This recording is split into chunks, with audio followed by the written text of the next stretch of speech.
from parts unknown at a total combined weight of 557 pounds, Rex and Spot, the Moondogs. And their opponents, from Tampa, Florida, weighing 262 pounds, Mr. Wonderful, Paul Orndoff. And his partner, from Venice Beach, California, weighing 302 pounds, the World Wrestling Federation Heavyweight Champion, Hulk Hogan.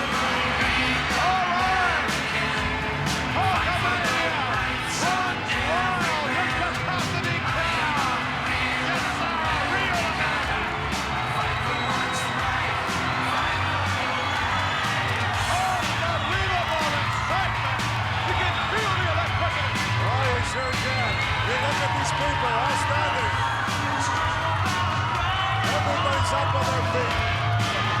I'll tell you what, though, these Moondogs are a tough tag team combination, and the Moondogs know that they have a golden opportunity here. If the Moondogs defeat Orndoff and Hogan, they're going to catapult to the #1 spot of contention.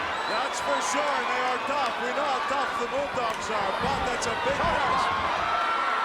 Moondog Spot gets nowhere to shoulder. That's good. For Hogan. A slam by the Hogan. Moondog Rex tagged in. Champion Hulk Hogan takes him over the hill. A Elijah scoop. And another slap. Paul Orndoff wants to tag in. He wants to tag in badly. The Hulkster just did just that. Orndoff off the rope. Whoa, behind the Moondog. Off the rope again. Forearm, and down goes Moondog Rex. What a blow. That was.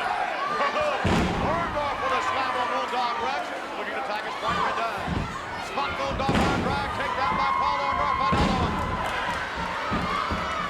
And now, Orndoff a little leery, justifiably, to go into the corner of the Moondog. Smart, hey, you don't want to get caught in that corner. Those are two big, tough guys in there. He's saying, come on out here, center ring.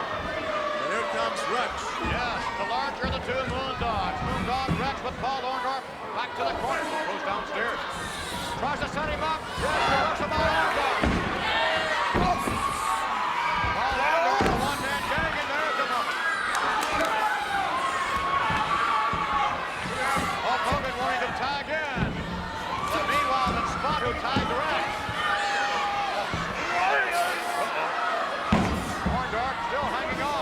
Side headlock, taking back behind Orndoff's back. Spinning away. Hogan looking for the tag. Not yet. Well, Orndoff says I still have things to do in here. Moondog Rex getting ready to lock back up with Paul Orndoff. Yeah, but in all honesty, Hogan wants to tag in, and Orndoff should tag out, because as a team, it's better to make little quicker tags like that. Keep your partner fresh. Meanwhile, Orndoff is doing a superb job. Yes, he's a flying body grab, too. Can't quite get it. They're chanting, we want Hulk. And I'll tell you what, Orndoff is cleaning house all by himself.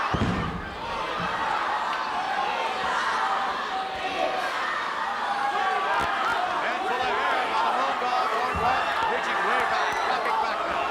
Hulkster moves around to the near side. Ready to help his partner Orndoff. Now here, look at that.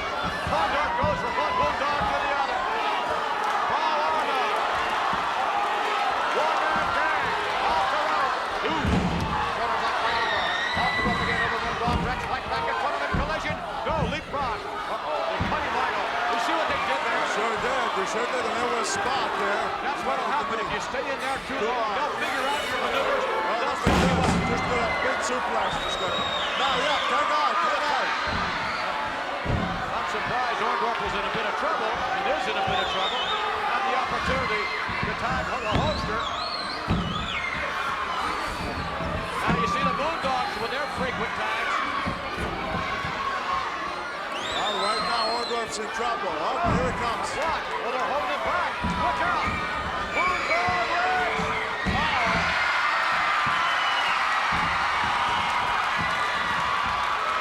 Paul Orndoff. Covers him. And a 3 count. Paul Orndoff wanting to hear the loud roar of the crowd. And the Hulkster, proud as he can be, because Orndoff was indeed a one-man gang. The team of Mr. Wonderful Paul Orndoff and Hulk Hogan. Well, I certainly hope King Kong Bundy and King John Studd were looking on here, because this is just a sampling of what's going to happen next week when Orndoff and the Hulkster team up once again and take on the extraordinary, perhaps the most awesome tag team combination in the WWF today in Studd and Bundy. Let's go back and pick up the replay. Well, I didn't quite exactly understand the logic in that match. Orndoff seemed to dominate the amount of ring time. When you got a partner in your corner that's the world's heavyweight champion, he deserves equal time. Well, that's what's going to be their demise. See, they're not used to working tag team matches. That was Studd and obvious. Bundy are. That was obvious. See, the Moondogs are. Even Rotunda, the Sheik and Volkov are. Rotunda and Spivey. They're tag teams. These are two individuals. Well, I don't know, buddy. I know. I saw something in Mr. Wonderful that I haven't seen in quite some time, and it was obvious to me that I don't know. He seems to be on some kind of an ego trip. Well, maybe. he's the old Mr. Wonderful. He says he's going out there and he's going to do some kicking. Well, I tell you what, he showed me a great deal of intelligence, too, in picking as his partner, the Hulkster. And you've got to be in deep, deep trouble come next week when you know who the opponents are, Studd and Bundy. Wrestling fans, of course, coming up, our primetime feature this week, the big tag, Hulk Hogan and Mr. Wonderful Paul Orndoff against Bundy and Studd. We're going to take a look right now, though, at some chronological pieces of tape that were put together especially for us to lead us up and give us an idea. Most of this took place, Bobby, during the flower shops with the adorable one, Adrian Adonis, but it gives us a little bit of an idea of what actually led up to not only to this tag match, but to the tag match we saw last week here on Primetime Wrestling with Hulk and Orndoff against the Moondogs, and of course the chronological orders that lead up to what we're going to see this week right here, our feature match. Well, I suggest everybody, you still have time to get on that phone and call somebody you know and have them watch what's going to happen right here on Primetime. Even though your men may be humiliated. I wouldn't worry about that. You wouldn't worry about that. I'd worry about that if I were the manager. That's your biggest problem. You're worried about everybody but yourself. Maybe sometimes that does occur. Let's go right now to this special piece of tape. Every time you go in that ring and do all that hard work and demonstrate your opponent, it seems like you go over and tag Mr. Hogan and he comes in and makes the fall. Well, come to think about it, so what if you're right? So what if he sells more dolls? So what if he sells more posters? So what if I do 90% of the work? You know something, Adrian? All that matters is that Hulk Hogan and myself are friends. And you know something? Yeah, you want to know something, buddy? What I think you're trying to do, and you stand up there, what you're trying to do is to cause trouble between us. Huh, well, be cheap labor. Carry my baggage. So what if he sells more dolls? That doesn't matter. So what about the poster? Hulk Hogan's my friend, man. And what you say or anybody else ain't gonna matter. Let me tell you something, Adrian Adonis. How dare you last week try to stir up trouble between me and Mr. Wonderful Man? How dare you try to start trouble?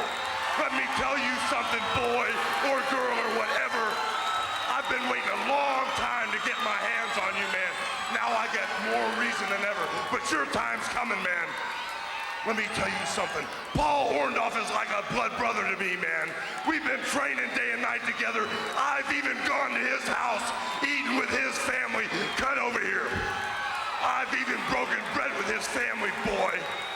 And his mother said I was like a #1 son to her. And all I got to say, Adrian Adonis, I don't ever have to worry about Paul Orndoff because I never have to look over my shoulder with a friend like him. He's the greatest partner I ever had, man. Like I said, like a blood brother.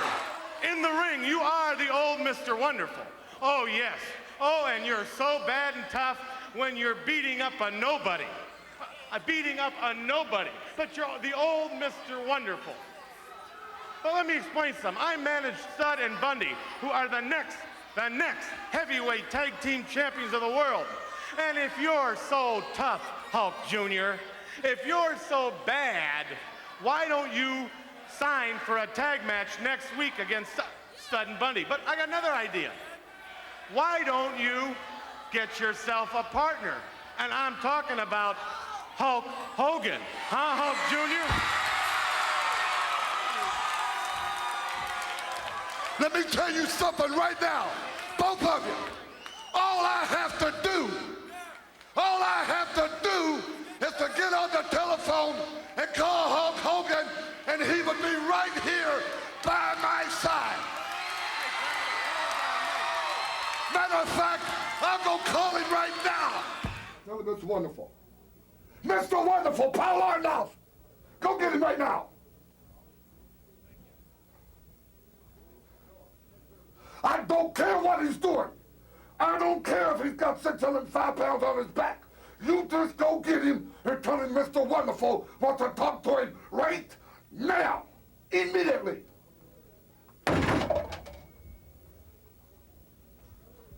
He said what? He said what? Oh, God.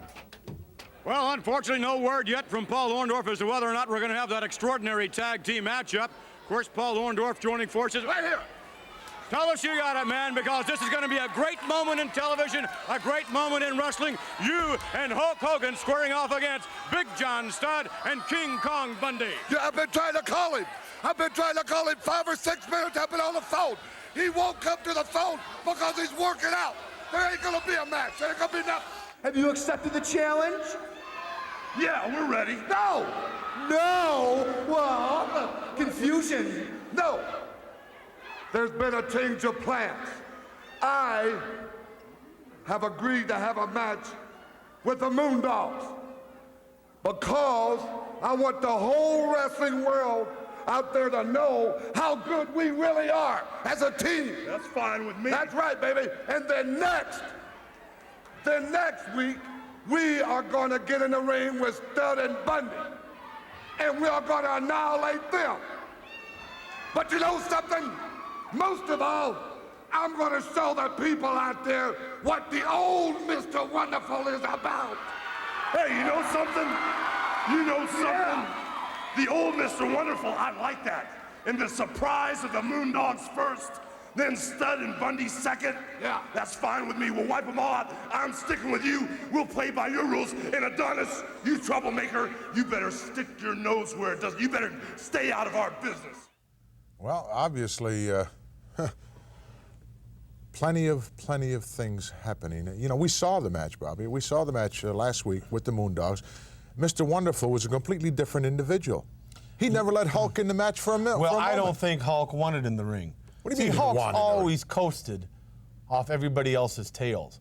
He's a 6'8" guy. He weighs 300 and some pounds. He's a big bully. That's not true, Bobby. I believe it's true. I don't think he wanted in that match. Nobody You saw the match. You've seen him jumping up and down on the apron, wanting to tag desperately. When he knew he couldn't. Mr. Wonderful is the one who didn't want to make the tag. Watch a real what's coming changed up. individual. We're back, wrestling fans. Entire wrestling world buzzing about what went down and was shown here last week on Primetime Wrestling, Bobby the Brain, with the antics and some of the things that Paul Orndoff has done. Oh, are you referring to him seeing the light? No, I didn't say that. I did. That's where you heard it. This is another one of my surprises coming right up here. I told the people I hadn't stored. We're going to take a look and try to get a little more insight as to what's going down here as we go to a special flower shop with Adrian, Adonis, and friends. Let's go right now. Now, here's the host of the flower shop, adorable Adrian. Jimmy, we have a very special flower shop this week. We have a man is the ultimate. A man that has proven history and has done history and is definitely a candidate for the Hall of Fame in '86. He is Mr. Wonderful himself, Mr. Paul Orndoff. Come on in, Paul. Don't be bashful.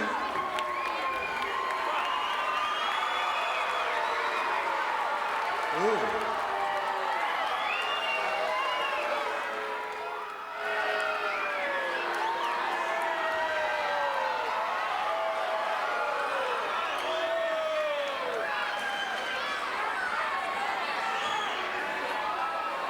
You must have a few words to say to these humanoids out here.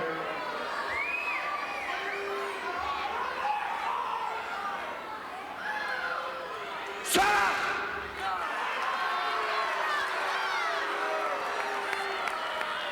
I've got something to say. I said shut up!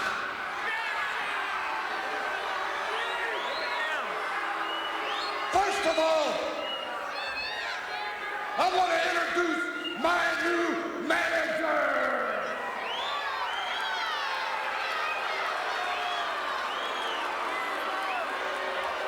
I want you people to remember something and think about something. You remember the old Mr. Wonderful? Well, forget it, because I'm talking about Mr. Wonderful with a capital M, Mr. Wonderful, the next heavyweight champion of the world.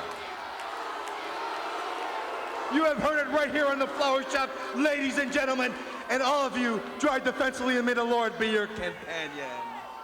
I want to explain something. I want to explain something. You people out there are just like Hulk Hogan. You just don't listen. Boy, are you a dreamer. The next heavyweight champion of the world. It's all coming to light now, Bobby, what you're trying to do here, and it's obvious. You know what? Let me ask you, let me put you on the spot right here on Primetime Wrestling. What exactly, other than the fact that you obviously want a title shot with Hulk Hogan, what plans do you have for Paul Orndoff? Well, I don't have any plans for Paul Orndoff. I have plans for you people out there. You see, he carried Hulk Hogan. He carried him. Now that weight is off his back and off his shoulders. Now I want you people to know what kind of a man Hulk Hogan is. He's nothing without Orndoff. Orndoff's the one that used to train with him to get Hogan to look like he does. He's the one that showed him how to develop that mean streak. He's done everything he can. He should be the champion of the world. Oh, and he's going to be. With my brains, his brawn, his ability, there ain't no way up but to the top. And when we stop at the top, we're going to stop for a long time. Oh, yes, I use my brains. Never get to the title that way. Oh, you're a dreamer, Monsoon. Look at Orndoff. You saw him on that last Flower Shop that we just showed. Yes. Why is he so upset? What's he so upset about? He's upset for the fact that he never got the proper recognition he deserves. He's going to get it now because he's got me. Well, he went from the cheers to the jeers, I guarantee you that. That happened for sure. He upset a lot of people, including one Hulk Hogan. And I would not like to be in Mr. Wonderful, yesterday's Mr. Wonderful shoes when he steps in sometime, someplace, somewhere against the heavyweight champion of the world, Hulk Hogan. Well, let's put it this way. The last time you saw Mr. Wonderful, he was standing there with me. The last time That's two strikes against him already. The last time you saw Hulk Hogan, they were carrying him out of the ring. He was on his feet. Being dragged out. The stable is the stalls in the stable are getting a little crowded. It's a family. Stay with us, wrestling fans. More action to come. We'll be right back. Get it straight. Oh, no! What in the world?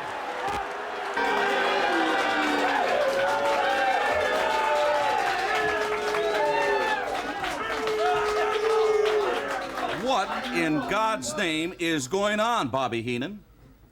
Well, you probably need to know a little truth here, Mr. Okerlund. What's going on is Paul Orndoff woke up. He saw the light.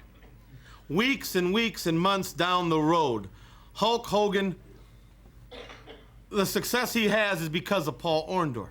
Paul Orndoff carried the team. Paul Orndoff needed help at one time. He called Hulk Hogan. Oh, no. the big Hulk was too busy, maybe doing some charity function, signing autographs, maybe kissing grandmothers, helping people across the street, doing something like that. Wait a minute. When he didn't answer one telephone call. That's the only thing that I can see that didn't happen. I heard different. Then when he needed him for a partner, he wasn't there to help him. During a match, Hell, he never tagged the man. How can you say he didn't help him? Orndoff handled the Moondogs all by himself. Hogan didn't want in the ring. Hogan Then when they met these two Are men, you I'm kidding me? He speaking. had his I'm hand speaking. up. Excuse me, I'm speaking. Well, I'm sorry to interrupt when you're talking. Well, don't interrupt then. Don't you have parents? Did they ever teach you anything? Now, when he finally went to make the tag, he didn't make a tag. He slapped Orndoff in the face. He says, I can handle it. That was an accident. I'm speaking again. Excuse me. You're very rude. Wait a minute. Now, he goes back into the ring and thinks he can carry on with Studd and Bundy. Hogan, forget it. Orndoff did what any person would do in that situation. He took Hogan into his own hands and finished him off. Lord Alfred Hayes, you saw all of this. What do you make of it? Well, I tell you what I would Don't bother. like to do. You know, Hey, shut up, Heenan. Just one moment. I asked him to talk. What shall you talk to Heenan? You understand, punk? You're my guest, gentlemen, and keep that in mind. Yes, Lord I Alfred. would like to see a replay of where Hulk Hogan came back and hit Orndoff with his elbow, whether it was intentionally was. done or whether that was totally whether it was an I accident. was there. You can believe me. And I It think was everything intentional. He stems came from off a that. headbutt, and he just popped back. He went back like this, not for a tag. As he was going back, he says, I can handle it myself. And he went like that. I was there. I heard him. Apparently, you've already poisoned the mind of Mr. Wonderful Paul Orndoff. No, And, Mr. Wonderful is the old Mr. Wonderful. He doesn't need to sign autographs. The guy is haywire. He's He's wacko. back in the Heenan family. He's all right. That's all you need to know. I don't All know you about need to that. know. Hopefully, this can get sorted out. So see what I'm saying? I'm Bobby always Heenan. on top of things. You can bring on any kind of Johnston, machine. thank you. I got something in store Enough for is enough. everybody. Fans, don't go away. There is more TNT upcoming. Tito Santana and Pedro Morales.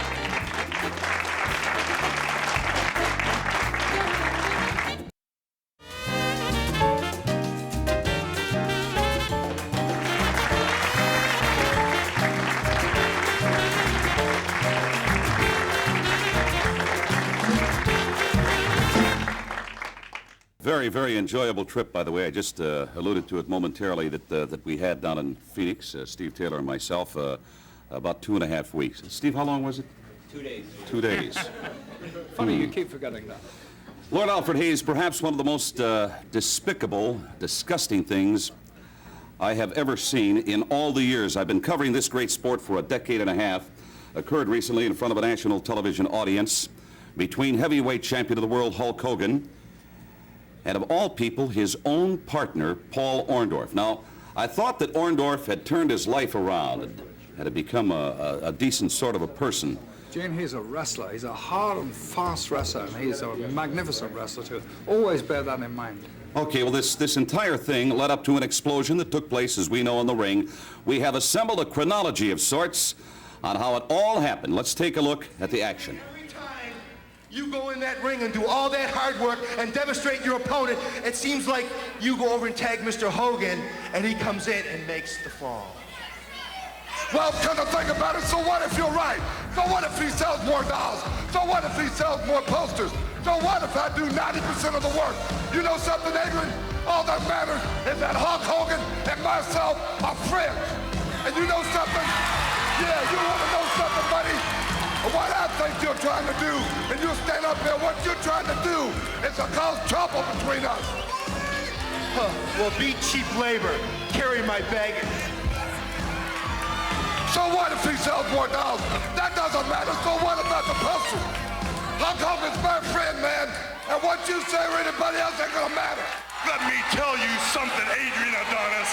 How dare you last week try to stir up trouble between me and Mr. Wonderful Man? How dare you try to start trouble? Let me tell you something, boy or girl or whatever. I've been waiting a long time to get my hands on you, man. Now I get more reason than ever. But your time's coming, man. Let me tell you something. Paul Orndoff is like a blood brother to me, man. We've been training day and night together. I've even gone to his house, eaten with his family. Cut over here. I've even broken bread with his family, boy. And his mother said I was like a #1 son to her. And all I got to say, Adrian Adonis, I don't ever have to worry about Paul Orndoff because I never have to look over my shoulder with a friend like him. He's the greatest partner I ever had, man. Like I said, like a blood brother. In the ring, you are the old Mr. Wonderful. Oh, yes. Oh, and you're so bad and tough when you're beating up a nobody. Beating up a nobody. But you're the old Mr. Wonderful. But let me explain some. I manage Stud and Bundy, who are the next heavyweight tag team champions of the world. And if you're so tough, Hulk Jr., if you're so bad, why don't you sign for a tag match next week against Stud and Bundy? But I got another idea. Why don't you get yourself a partner? And I'm talking about Hulk Hogan. Huh, Hulk Jr.? Let me tell you something right now, both of you. All I have to do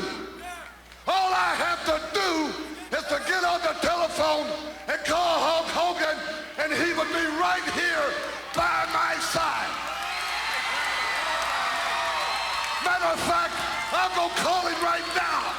Tell him it's wonderful. Mr. Wonderful, Paul Orndoff. Go get him right now. I don't care what he's doing.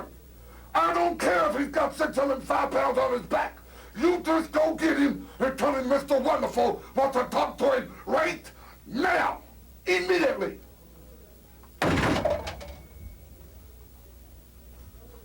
He said what? He said what? Oh, God. Well, unfortunately, no word yet from Paul Orndoff as to whether or not we're going to have that extraordinary tag team matchup. Of course, Paul Orndoff joining forces right here. Tell us you got it, man, because this is going to be a great moment in television, a great moment in wrestling. You and Hulk Hogan squaring off against Big John Studd and King Kong Bundy. Yeah, I've been trying to call him. I've been trying to call him 5 or 6 minutes. I've been on the phone. He won't come to the phone because he's working out. There ain't going to be a match. There ain't going to be nothing. Have you accepted the challenge? Yeah, we're ready. No! No! Well, confusion. No! There's been a change of plans. I have agreed to have a match with the Moondogs because I want the whole wrestling world out there to know how good we really are as a team. That's fine with me. That's right, baby. And then next week, we are going to get in the ring with Stud and Bundy. And we are going to annihilate them. But you know something? Most of all, I'm going to show the people out there what the old Mr. Wonderful is about. Hey, you know something? You know something? Yeah. The old Mr. Wonderful, I like that.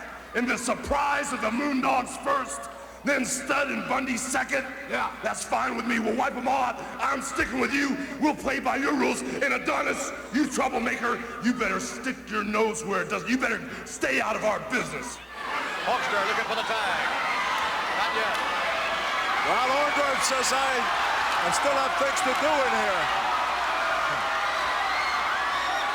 Moondog Rex getting ready to lock back up with Paul Orndoff. Well, but in all honesty, Hogan wants to tag in, and Orndoff should tag out because as a team, it's better to make little quicker tags, I think. Keep your partner fresh. Meanwhile, however, Orndoff is doing a superb job. Yes, he's a flying body press, too. Can't quite get it. We're chanting, we want Hulk. You gotta be. No!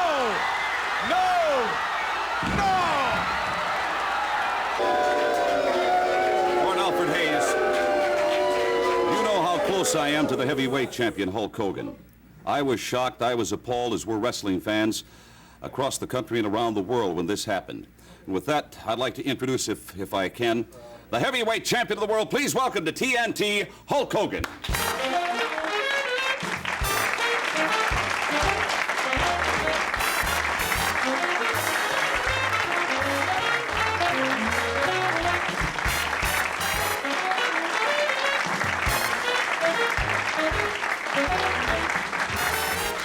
Hulk, you've had little time.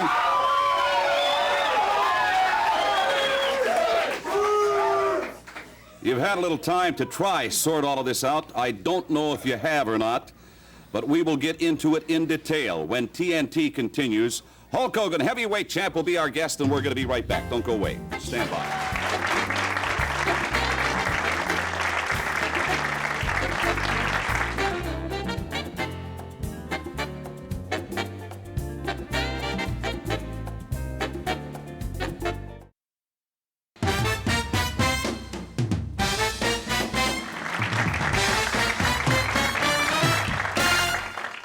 All right, continuing conversation with the heavyweight champion of the world, Hulk Hogan. Hulk, I've got to ask you right now, how do you feel? Have you ever had somebody turn on you like that man did? Well, you know, Mean Gene, the world heavyweight title, man.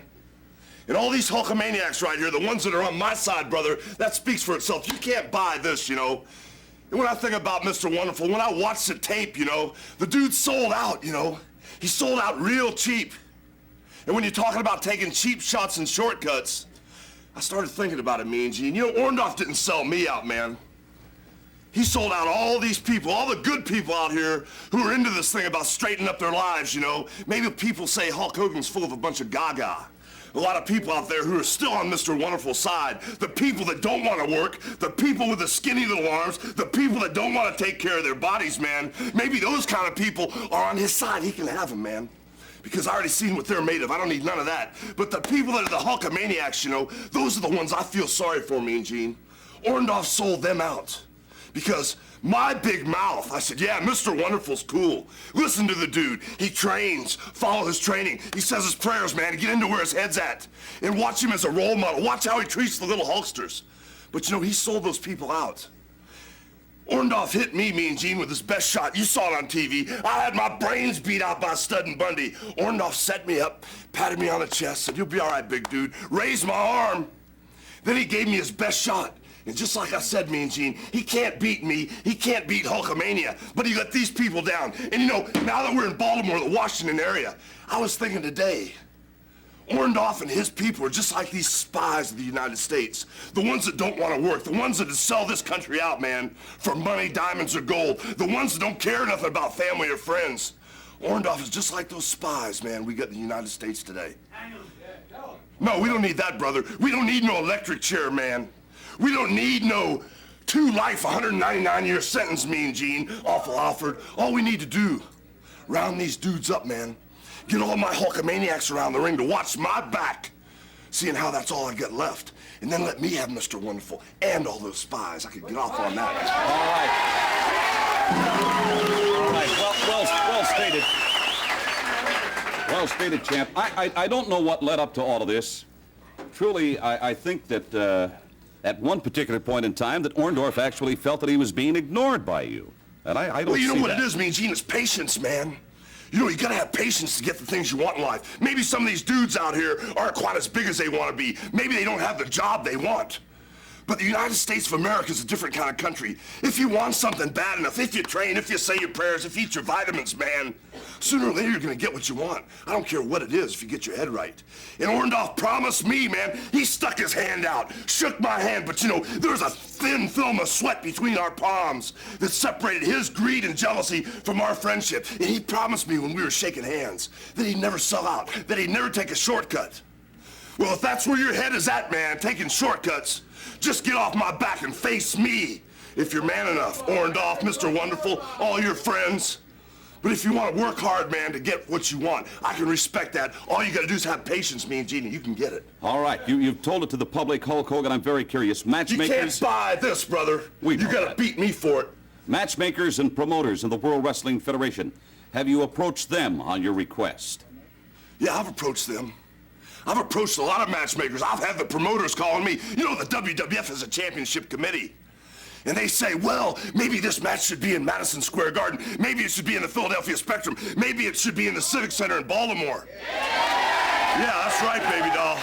But But you know, the way I feel about this thing, I don't even want to take any shortcuts to wipe this Orndoff out, brother, because the wheels of Hulkamania, man, they grind real slowly. I've said it a million times. But the thing is, as I grind slowly, I get a lot of patience. But once you get caught in my trap, Mr. Wonderful, I'm going to grind you up ever so fine, man. And I'd like to spread you out all across this country. I'd like to make an example for all those people that cheer for you, man. All those people that want to take shortcuts, that don't want to work. I want to see all those people's faces when you go down, brother, because I'm going to prove I'm right. There are too many darn people out here, man, living and working hard for the thing to be wrong. And if it is wrong, I wish a bolt of lightning would just take me out right now. I thank you, heavyweight champion of the world, Hulk Hogan. I know you're still training and defending your title around the country, around the world, and perhaps Paul Orndoff, Mr. Wonderful, may be in line sooner or later for a shot, and I know you're looking forward to that day.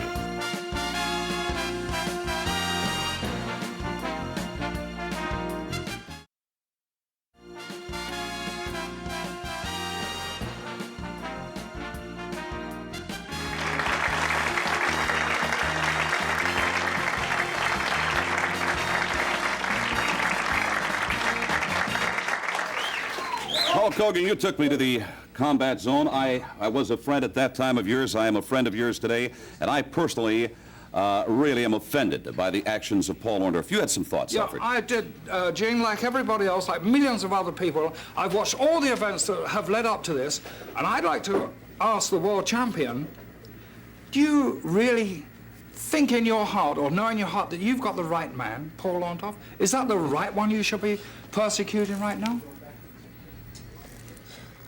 Well, let me tell you, Alfred, you know, I was born with the power, brother. All these people here were born with the power to choose between right and wrong, good and bad, hard work and laziness, friend and foe. And you know, in this world, you gotta be a follower, man. You can't be a leader. If your friend hits a telephone pole drinking alcohol, man, and wipes out 8 people in the car, are you gonna say, hey, I wasn't driving? You know, I was just riding in the car. Orndoff, man, he was his own man. He made his own decisions. Even though Adrian Adonis stirred this whole pot up, brother, I can only blame Paul Orndoff. You know, you can't put this off on anybody else. Paul Orndoff is the man. He should have been a follower. I mean, a leader, not a follower. I hate to cut you short. I thank you, heavyweight champion of the world. We're getting back next week with more TNT. Thank you very much.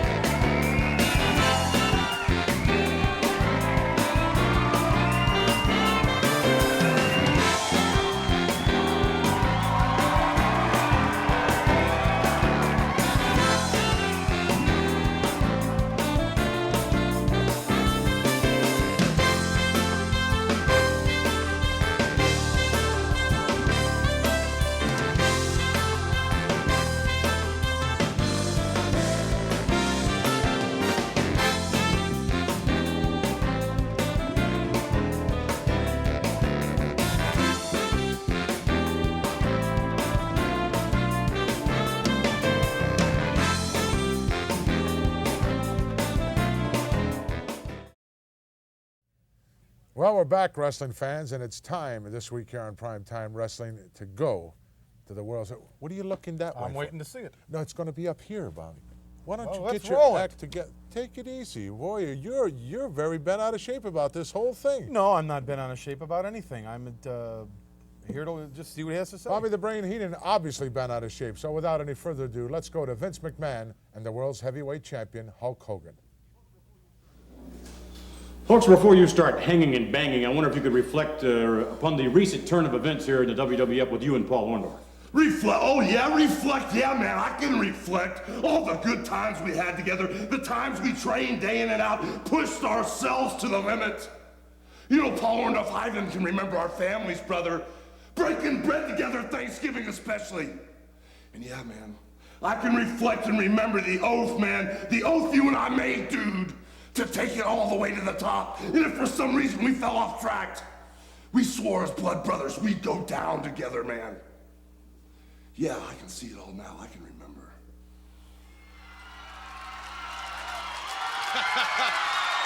Who says he didn't like to hear the cheer of the fans? He certainly does. Hulk Jr., if you're so bad, why don't you sign for a tag match next week against Stud and Bundy? But I got another idea.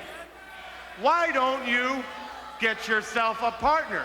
And I'm talking about Hulk Hogan. Huh, Hulk Jr.? Let me tell you something right now, both of you. All I have to do is to get on the telephone and call Hulk Hogan, and he would be right here by my side. Tell what he's doing. I don't care if he's got 605 pounds on his back.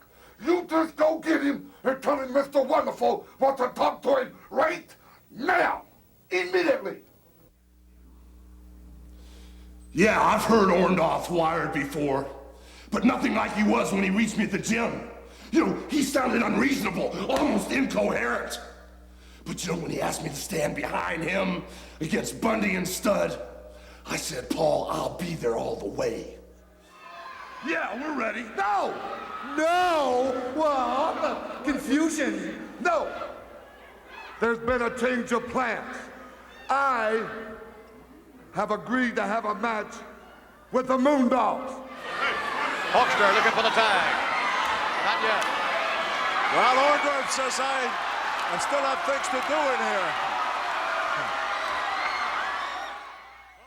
here. Man, what a fool, you can see it right there. Despite the fact that Orndoff was a one-man gang on an ego trip in the Moondogs match, that was okay with me. We had one more week, man. 1 week to get ready for the big one, Stud and Bundy. A whole week. The next day, I even flew to Tampa to make it easier on him. But all he wanted to do was argue. And then when he pulled a disappearing act in T-Town for 3 days, I didn't know where he was hiding out. The only thing he had the courtesy to do was leave a note for me, saying I'll see you at the arena. Man, what a fool I was. You know, I actually thought this dude needed some space to clear his head out, man. Just a little time. So I gave it to him. But then when I saw him on that night, the night of Stud and Bundy, the worst nightmare I ever wanted to see, I was worried because Orndoff, nothing had changed with you, man. Nothing. Get your head right. We've got Bundy and Stud right where we want them, man. Let's go out there and take them, bro. After I made the tag, man, I kept wondering, where's Paul? Where did he go? What's going on, man? Why don't you help me? And then finally, after Stud and Bundy beat me to a pulp, man, yeah, you came in. You finally came in. You sold out, man. You swore to me you'd never take shortcuts. You took the biggest shortcut of your life, Orndoff, Mr. Wonderful. You were on the verge of greatness, man. You had a whole generation of little hucksters training with you, man. Saying prayers with you, dude. Eating their vitamins with you, man, and you sold them out. You didn't sell me out, brother, because you can't take me. I took your best shot, man, when I was down. Now I'm gonna return that favor. But just like those spies, man, in Washington today who are selling our country out for diamonds, gold, ego, greed, jealousy, man. That's just what you are, Orndoff. You sold out a country, man. You sold out all those people that believed in you, man. Cheap shot, shortcuts. You make me sick, Wonderful. You'll never beat Hulkamania, man. I got a whole generation, man, that's gonna live forever because of this thought. Positive thoughts, that is. And we don't take shortcuts, dude. You know, I can even think every time you stuck your hand out to shake my hand, there was that thin film of perspiration coming off your palm that separated us as brothers, man. That separated us. The jealousy separated us between brotherhood. That's what it was. Orndoff, Hulkamania's got time. I got patience, brother. I ain't gonna take no cheap shot to take you down, dude. I'm gonna set you up and take you out for good, man. And all I got to say, those big wheels of Hulkamania, those big stones, man, they're gonna grind you up, man. But they grind ever so slowly. Wow. The truth finally comes out. I would not like to be in Paul Orndoff's shoes when somewhere down the line he has to step into the ring and face that individual. How much time do I have? Yeah, a lot of time. I don't want you or anybody else concerning yourself with dolls. I don't care how big these dolls get or how small these dolls get. You keep telling me, Monsoon, how I'm worried, how Orndoff's worried, how we have a lot to worry about. Here's the heavyweight champion of the world, soaking wet with his own sweat. He even said to you out there, the people, where were you, Orndoff, when I needed you? Where were you? That's the history of your life. Where was Orndoff? You constantly looked to Orndoff for help. That's a lie. Well, now you talk about a generation of fans that are going to live and grow on with you, and how you're determined and you're going to stop Paul Orndoff and myself and everything. Hulk Hogan, you're operating on fumes. You're working without a net. Your It's dissertation over is for you. over. Hulkamania is It's over. for you.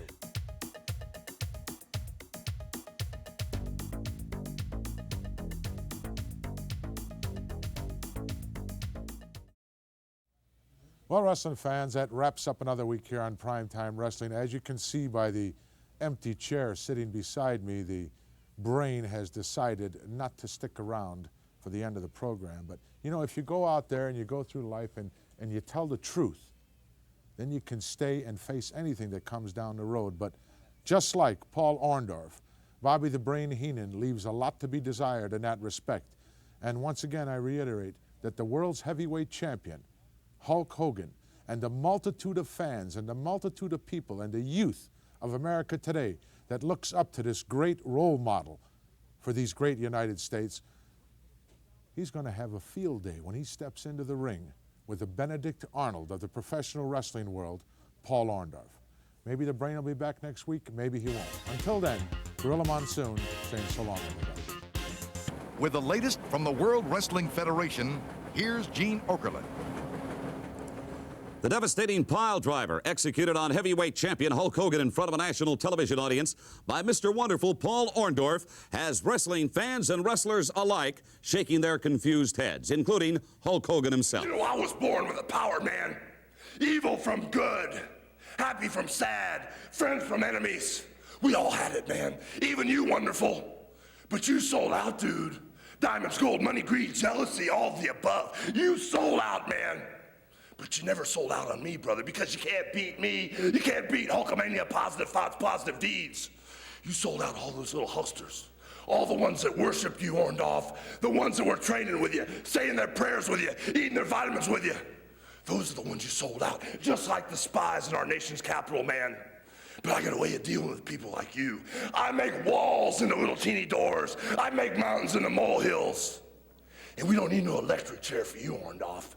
We don't need no 24-man, 12-hour-a-day jury.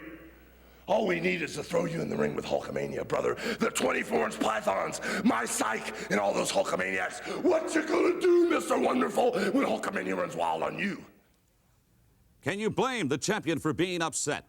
As a personal friend of Hulk Hogan, I can tell you this. It may be a long time before wrestling's #1 man will ever trust anyone again.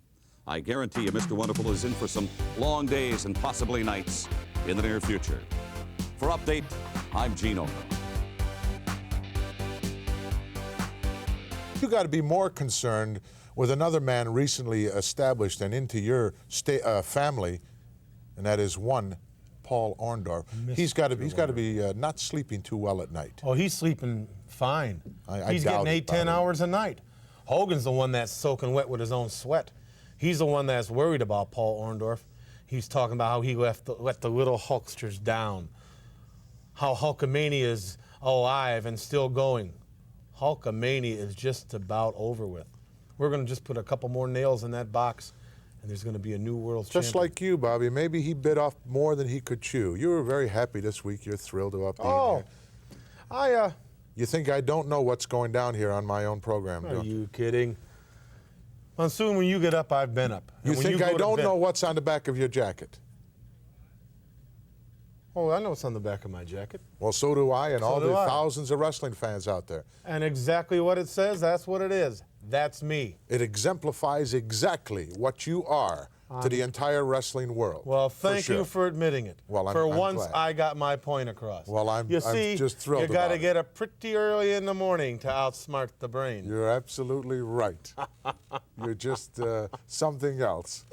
Bobby the Brain Heenan, just an unbelievable individual to have to deal with on a continuing basis. However, At least you know when you're beat, Monsoon. well, thank you. I appreciate like a you man who letting me admits know it. that.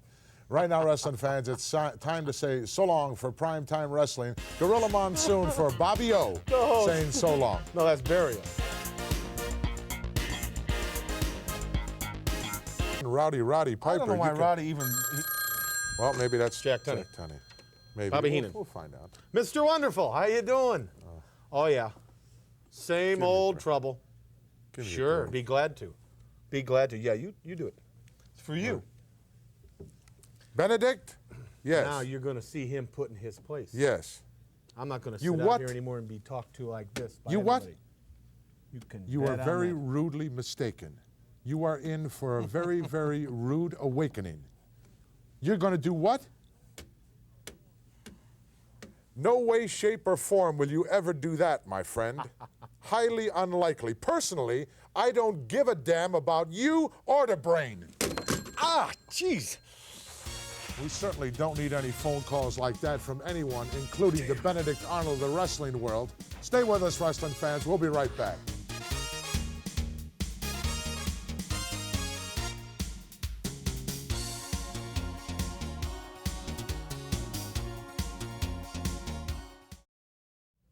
I don't care what it is. I don't care who it is. This is primetime wrestling. I'm not going to take any more calls, and I'm not going to allow you to take any more calls here.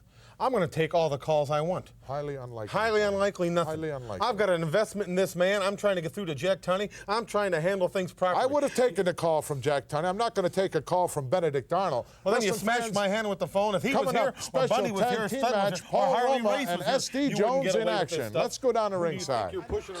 At the mouth of the South, Jimmy Hart, knowing the importance, the magnitude of that match, knowing that possibly whoever was victorious there would be deemed #1 challenger and get a shot at the champions, that he would not be in attendance. You know, talking about Paul Orndorff again. Who's talking about I'm going to Paul talk Orndorff? about him. Go ahead. I may next week have him stand right here. Highly Not that I unlikely. need a bodyguard, but you just can't push people around and do these things. You just can't do that to me. What, can I expect some kind of litigation Yes, you from can. this? Yes, you can. Can somebody get a shot of this? It's an occupational hazard. Which camera? Look at that. Now, is that nice? Isn't that a Isn't that shame? nice? I might lose 2 nails. I don't know if it's broke or not. Just because you have a little bit of a temper, because you were put in your place by Mr. Wonderful. No, Mr. Just like Wonderful, Hulk Hogan was Mr. put in his Wonderful place. was making an attempt to do that.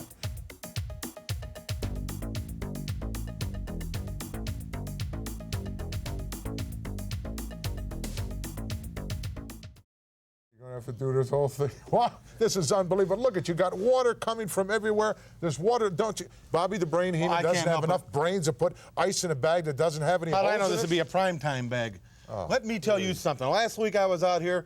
You tried to tear all the lettering off my coat and embarrass me. This week, Paul Orndorff puts you in your place, and what do? You retaliate because he isn't here, so you smash my hand with a telephone. Well, I'm going to tell you something, Monsoon. I'm going to get on the phone with my attorneys, and whatever you have, your Rolex, your diamonds, your home, everything you got, is going to belong to me, pal. Jeez, I'm Gonna really belong to scared me. to death. You really worried me. I won't be able to sleep for the next week or so. Suppose Jack Tunney calls you while you're making this call to your lawyers. wait a What minute. then? Suppose Jack tries to call you Hold right on now, the just a minute. president. of If the Jack world. Tunney called, floor man, I'm going to hang up here. Oh, You tell good. me if the phone rings. I am going to go use the payphone. Oh, good. Take a hike. Get out. Give me a look at got water everywhere. Almost took a bump. Unbelievable. Somebody let me know if that phone rings. Bobby the Brain Heenan. He went down. Not too smart. Gorilla Monsoon. Say, oh, there it goes. That's probably Jack right now. So long, everybody. Till next time. In the meantime, Troy Martin just rammed into the steel barricade surrounding the ring here. The youngster somehow managed to get it. Oh, look at Orndorff, just drags him back inside. Look out, Irish whip in. Oh, drop kick by Orndorff. Caught him right in the kisser. A beauty.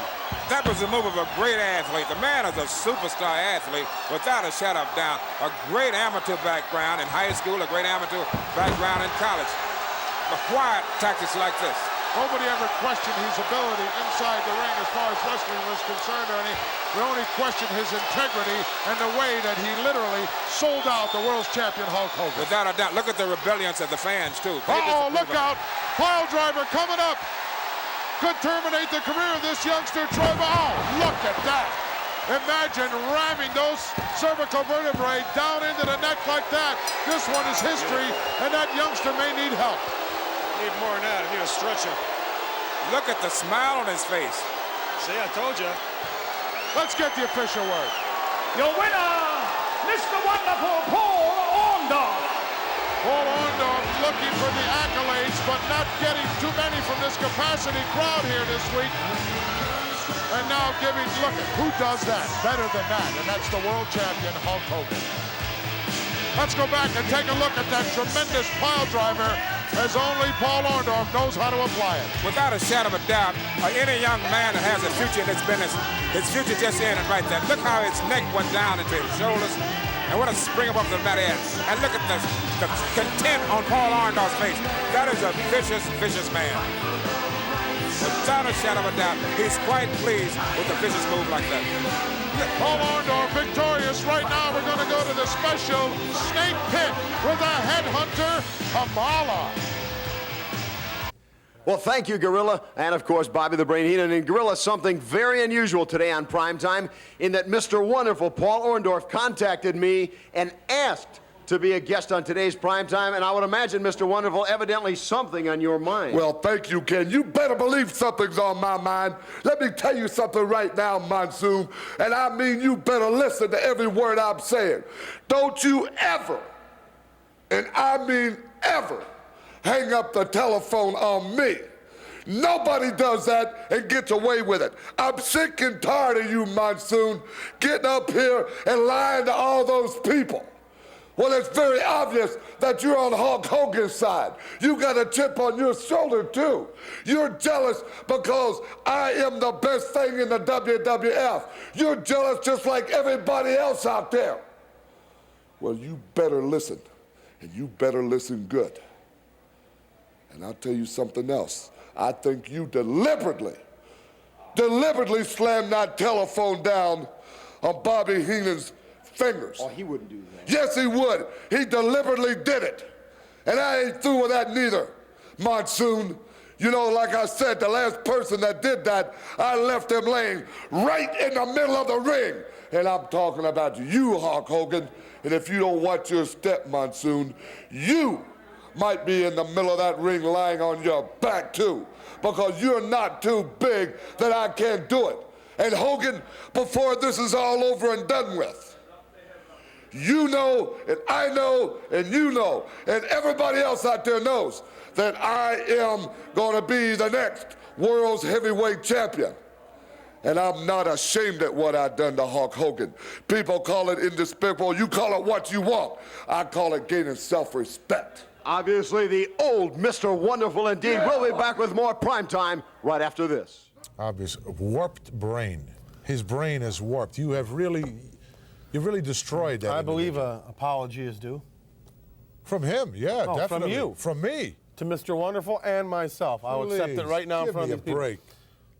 If you'd like to go off the air and when it's dark here, you can apologize to me. The only way that he would ever get me on my back is if he back jumped me and you stabbed me in the back or something of that nature. Incidentally, wrestling, before we go too much farther along down the line, I want to just thank Coliseum Video for supplying us with that tape on the Macho Man and his home. And in fact, Coliseum Video in the very near future will have out on the market a complete video cassette of all of the Intercontinental Heavyweight Champion Macho Man Randy Savage. Now, getting back to your creep, I hope they put out a video you're of your Benedict apology. Arnold, and there won't be any apology from me. You can go to the bank with that. And you tell him anytime he wants a call, I'll be more than happy to talk to him or hang up on him, one of the two. We'll be back. Irish whip in by Orndoff. Drop kick. And that is why he doesn't make those high-risk moves. He did there and came unstuck with it. Corporal managed to hook that top rope and stayed on the ropes. Orndoff came right down on the back of his head. Oh, headbutt right between the eyes by the Corporal. Orndoff is wrecking and reeling right now. He is. He doesn't exactly know Atomic where drop coming up, yes.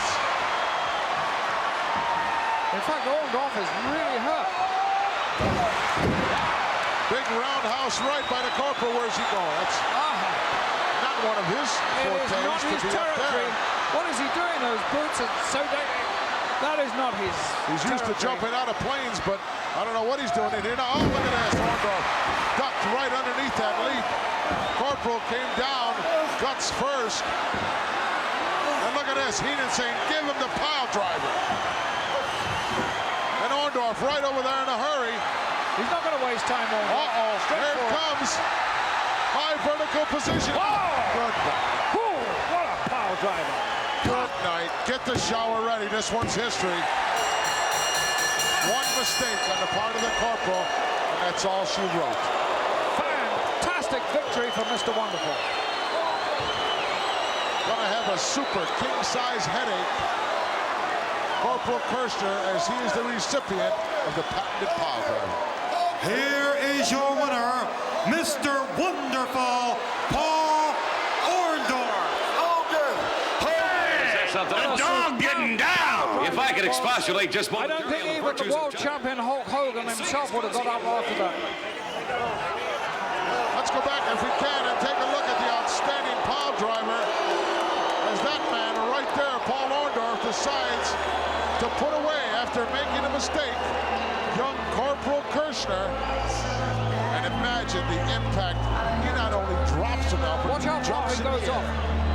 Oh, look at that. Twisted him as well at the same time. Knocked him right into the middle of next week. Paul Orndorff with the easy victory with the pile driver. And now look, giving opposing demonstrations to the World Heavyweights Champions music. I can't believe it. Certainly wasn't, please. Certainly wasn't like Corporal Kirshner should not try those high-risk moves. It may have been all right in the 82nd Airborne jumping out of it, but up on that top rope, that's nowhere's land Corporal for him. Kirshner should take a bunch of Boy Scouts on a hike in the woods and leave them. That's simple. Give me a break. Yo! Just a moment. You know, you realize, you just think about this. Since I've taken over as host here on Primetime, the ratings have soared. This is Time Life magazine right now calling me. Please. Yeah. Speaking about ratings, wrestling fans, I'm sure everyone saw on national television here just last week where Roddy Piper had quite a bit to do with Adrian Adonis as far as ratings. And in fact, next week we're going to be bringing you the return of Piper's Pit right here on Primetime Wrestling. And it's going to be quite some confrontation go down, I'm sure, between right now with Roddy has really been out of shape. What is Time Magazine want to do an interview with you with the air host or something? What is it? The air host? Yeah, the air host. They want to do a whole layout. That's where you and Blassie absconded with some towels. You owed him $85. I never took a towel in my life. We'll be back right after this. You're the one that loads the ashtrays in your bag.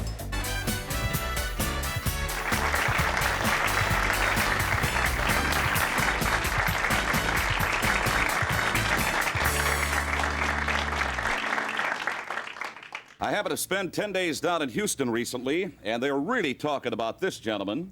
He's in the brand new World Wrestling Federation calendar. Can you see him there? Pretty good shot of Mr. Wonderful Paul Orndorff. A great 10 days. How long, Steve? 7 hours. 7 hours, okay. I'd like to welcome Mr. Wonderful Paul Orndorff along with Bobby the Brain Heenan. Come on in.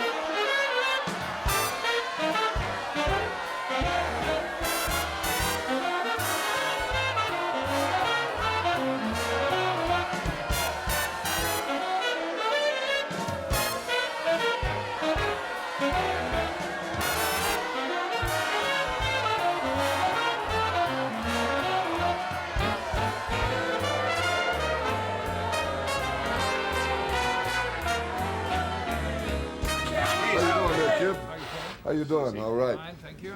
It's not my pleasure. Mr. Orndorff, what do you mean it's not your pleasure? Of course it's your pleasure. You know something? Bobby, tell him where I was just at, would you? Oh, wait a minute. Give me a break, Orndorff. There's some smelling salts for the lady in the second row. A bag, too. Why, you taking her out? Yeah, great uniform, bad helmet. No, just kidding. Paul Orndorff, congratulations. You have a new doll in circulation. Very good looking. Likeness of you. Well, it looks better than Hulk Hogan, I can say that much. Speaking of Hulk Hogan, let's get right to the point. He had some comments to make on this very program a couple of weeks back, and I'd like to have you listen to him, and then I want to get your impressions and yours too, Mr. Heenan. He must have done it Take a look at this from the heavyweight champion. Stunning Bunny beat me to a pulp, man. Yeah, you came in. You finally came in. Oh, no! What in the world? Wonderful! Wonderful! Wonderful! You sold out, man. You swore to me you'd never take shortcuts. You took the biggest shortcut of your life, Orndoff, Mr. Wonderful. You were on the verge of greatness, man. You had a whole generation of little hucksters training with you, man. Saying prayers with you, dude. eating their vitamins with you, man, and you sold them out. You didn't sell me out, brother, because you can't take me. I took your best shot, man, when I was down. Now I'm gonna return that favor. But just like those spies, man, in Washington today who are selling our country out for diamonds, gold, ego, greed, jealousy, man. That's just what you are, Orndoff. You sold out a country, man. You sold out all those people that believed in you, man. Cheap shots, shortcuts. You make me sick, wonderful. You'll never beat Hulkamania, man. I got a whole generation, man, that's gonna live forever because of this thought. Positive thoughts, that is. And we don't take shortcuts, dude. You know, I can even think every time you stuck your hand out to shake my hand, there was that thin film of perspiration coming off your palm that separated us as brothers, man. That separated us. The jealousy separated us between brotherhood. That's what it was. Orndoff, Hulkamania's got time. I got patience, brother. I ain't gonna take no cheap shot to take you down, dude. I'm gonna set you up and take you out for good, man. And all I got to say, those big wheels of Hulkamania, those big stones, man, they're gonna grind you up, man. But they grind ever so slowly.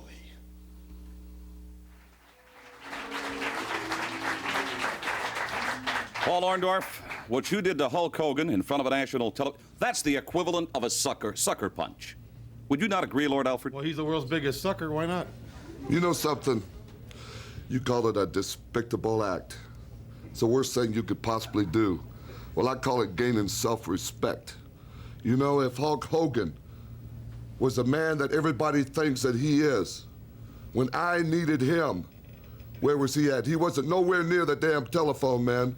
He getting up here and he's running his mouth. He's trying to turn everything all around. The big finger is pointed at me. I did everything wrong. Well, let me tell you something. And you and you and you and everybody else. You believe Hulk Hogan, you just go ahead. Because something you people are gonna have to learn to live with. And I'm gonna be the next world's heavyweight champion. Yeah. You can call it jealousy. You can call it jealousy. You can call it anything you want. But I'm gonna get that world's heavyweight belt. I defied the whole wrestling world in one shot. In one shot. And everybody out there knows that knows anything about wrestling, that I am the best thing that ever stepped into WWF. And I haven't had what's due to me, man. So he can get up here and run his mouth and he's gonna do this and gonna do that. Well, he ain't man enough to do that. And if you don't believe me, ask his girlfriend. What about this gentleman? I see he's doing what he does so well, carrying your robe around, Bobby Heenan. And you do pretty good sitting there in that chair in a rented suit. But let me explain something to you. You saw Hulk Hogan out there, the intensity in his eyes. The man's drowning in his own sweat. You know what it is? Fear. This man can never be trusted again. You can never be trusted again. It is a sign of fear. The man is shaking. The only time he talks, he is not fearful of you, is in the dead of night. And then after, when nobody's around or anything, then he just slips underneath his rock. You see, I really know what Hulk Hogan's all about. That's not true. Hey, that is true. You know it, and that is everybody true. else knows it. And everybody else out there know it. Look at the people that are hollering for me. They want to see Mr. Wonderful the next world champion. Right or wrong. Thank you very much, Paul Orndoff. Thank you, Bobby Heenan. Thank you very much.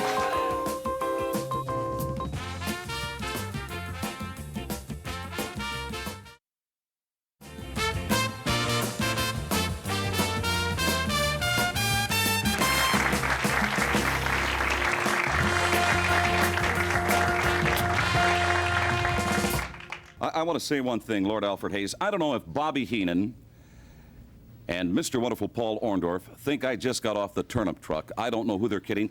Orndoff has members of his family infiltrating our audience, and I think he's totally out of line. I don't care for the man. Disregard your personal feelings. Look at Paul Orndoff and recognize him for what he is, an absolutely fantastic wrestler. I thank you. Must admit that. Next time out, the greats are going to be here. Join us for more TNT. So long.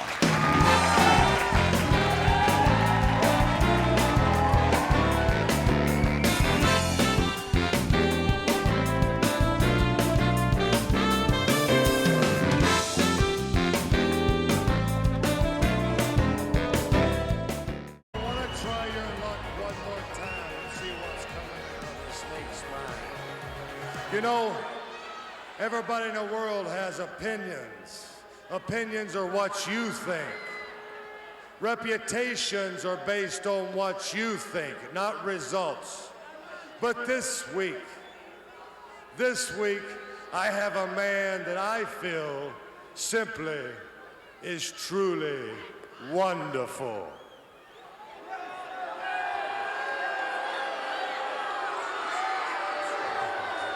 You know, Paul, you and Damien and I have something in common. We have a thirst that cannot be quenched. We have a hunger that cannot be satisfied because we're all looking for something. You got that right. You know something, Jake?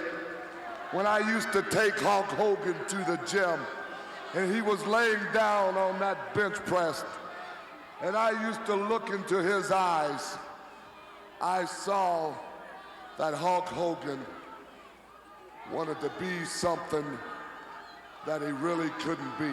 Just a trace, huh? Just a trace of something that he wanted to be. What did he want to be, Paul? He wanted to be a man, and that man is me, Mr.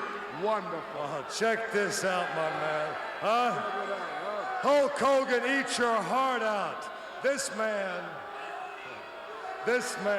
look at this, huh? Jake, this man is hungry. This man is starving. And his quench will only be resolved when he becomes the champion of the world. Let me ask you something. How long will it take? You know something, Snake? It's not going to take too long because I got Hulk Hogan eating out the palm of my hand. I am playing mind games with Hulk Hogan. And you people out there know that before it's all over and done with, I am going to be the next heavyweight champion of the world.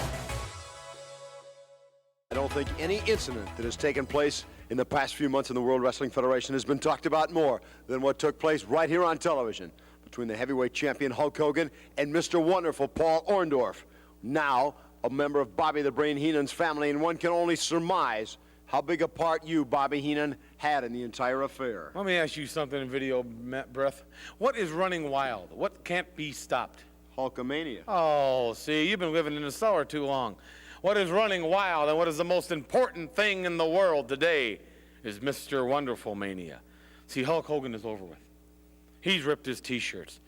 He's talked to the kiddies. He's patted them on the head. He's signed the autographs. That is over.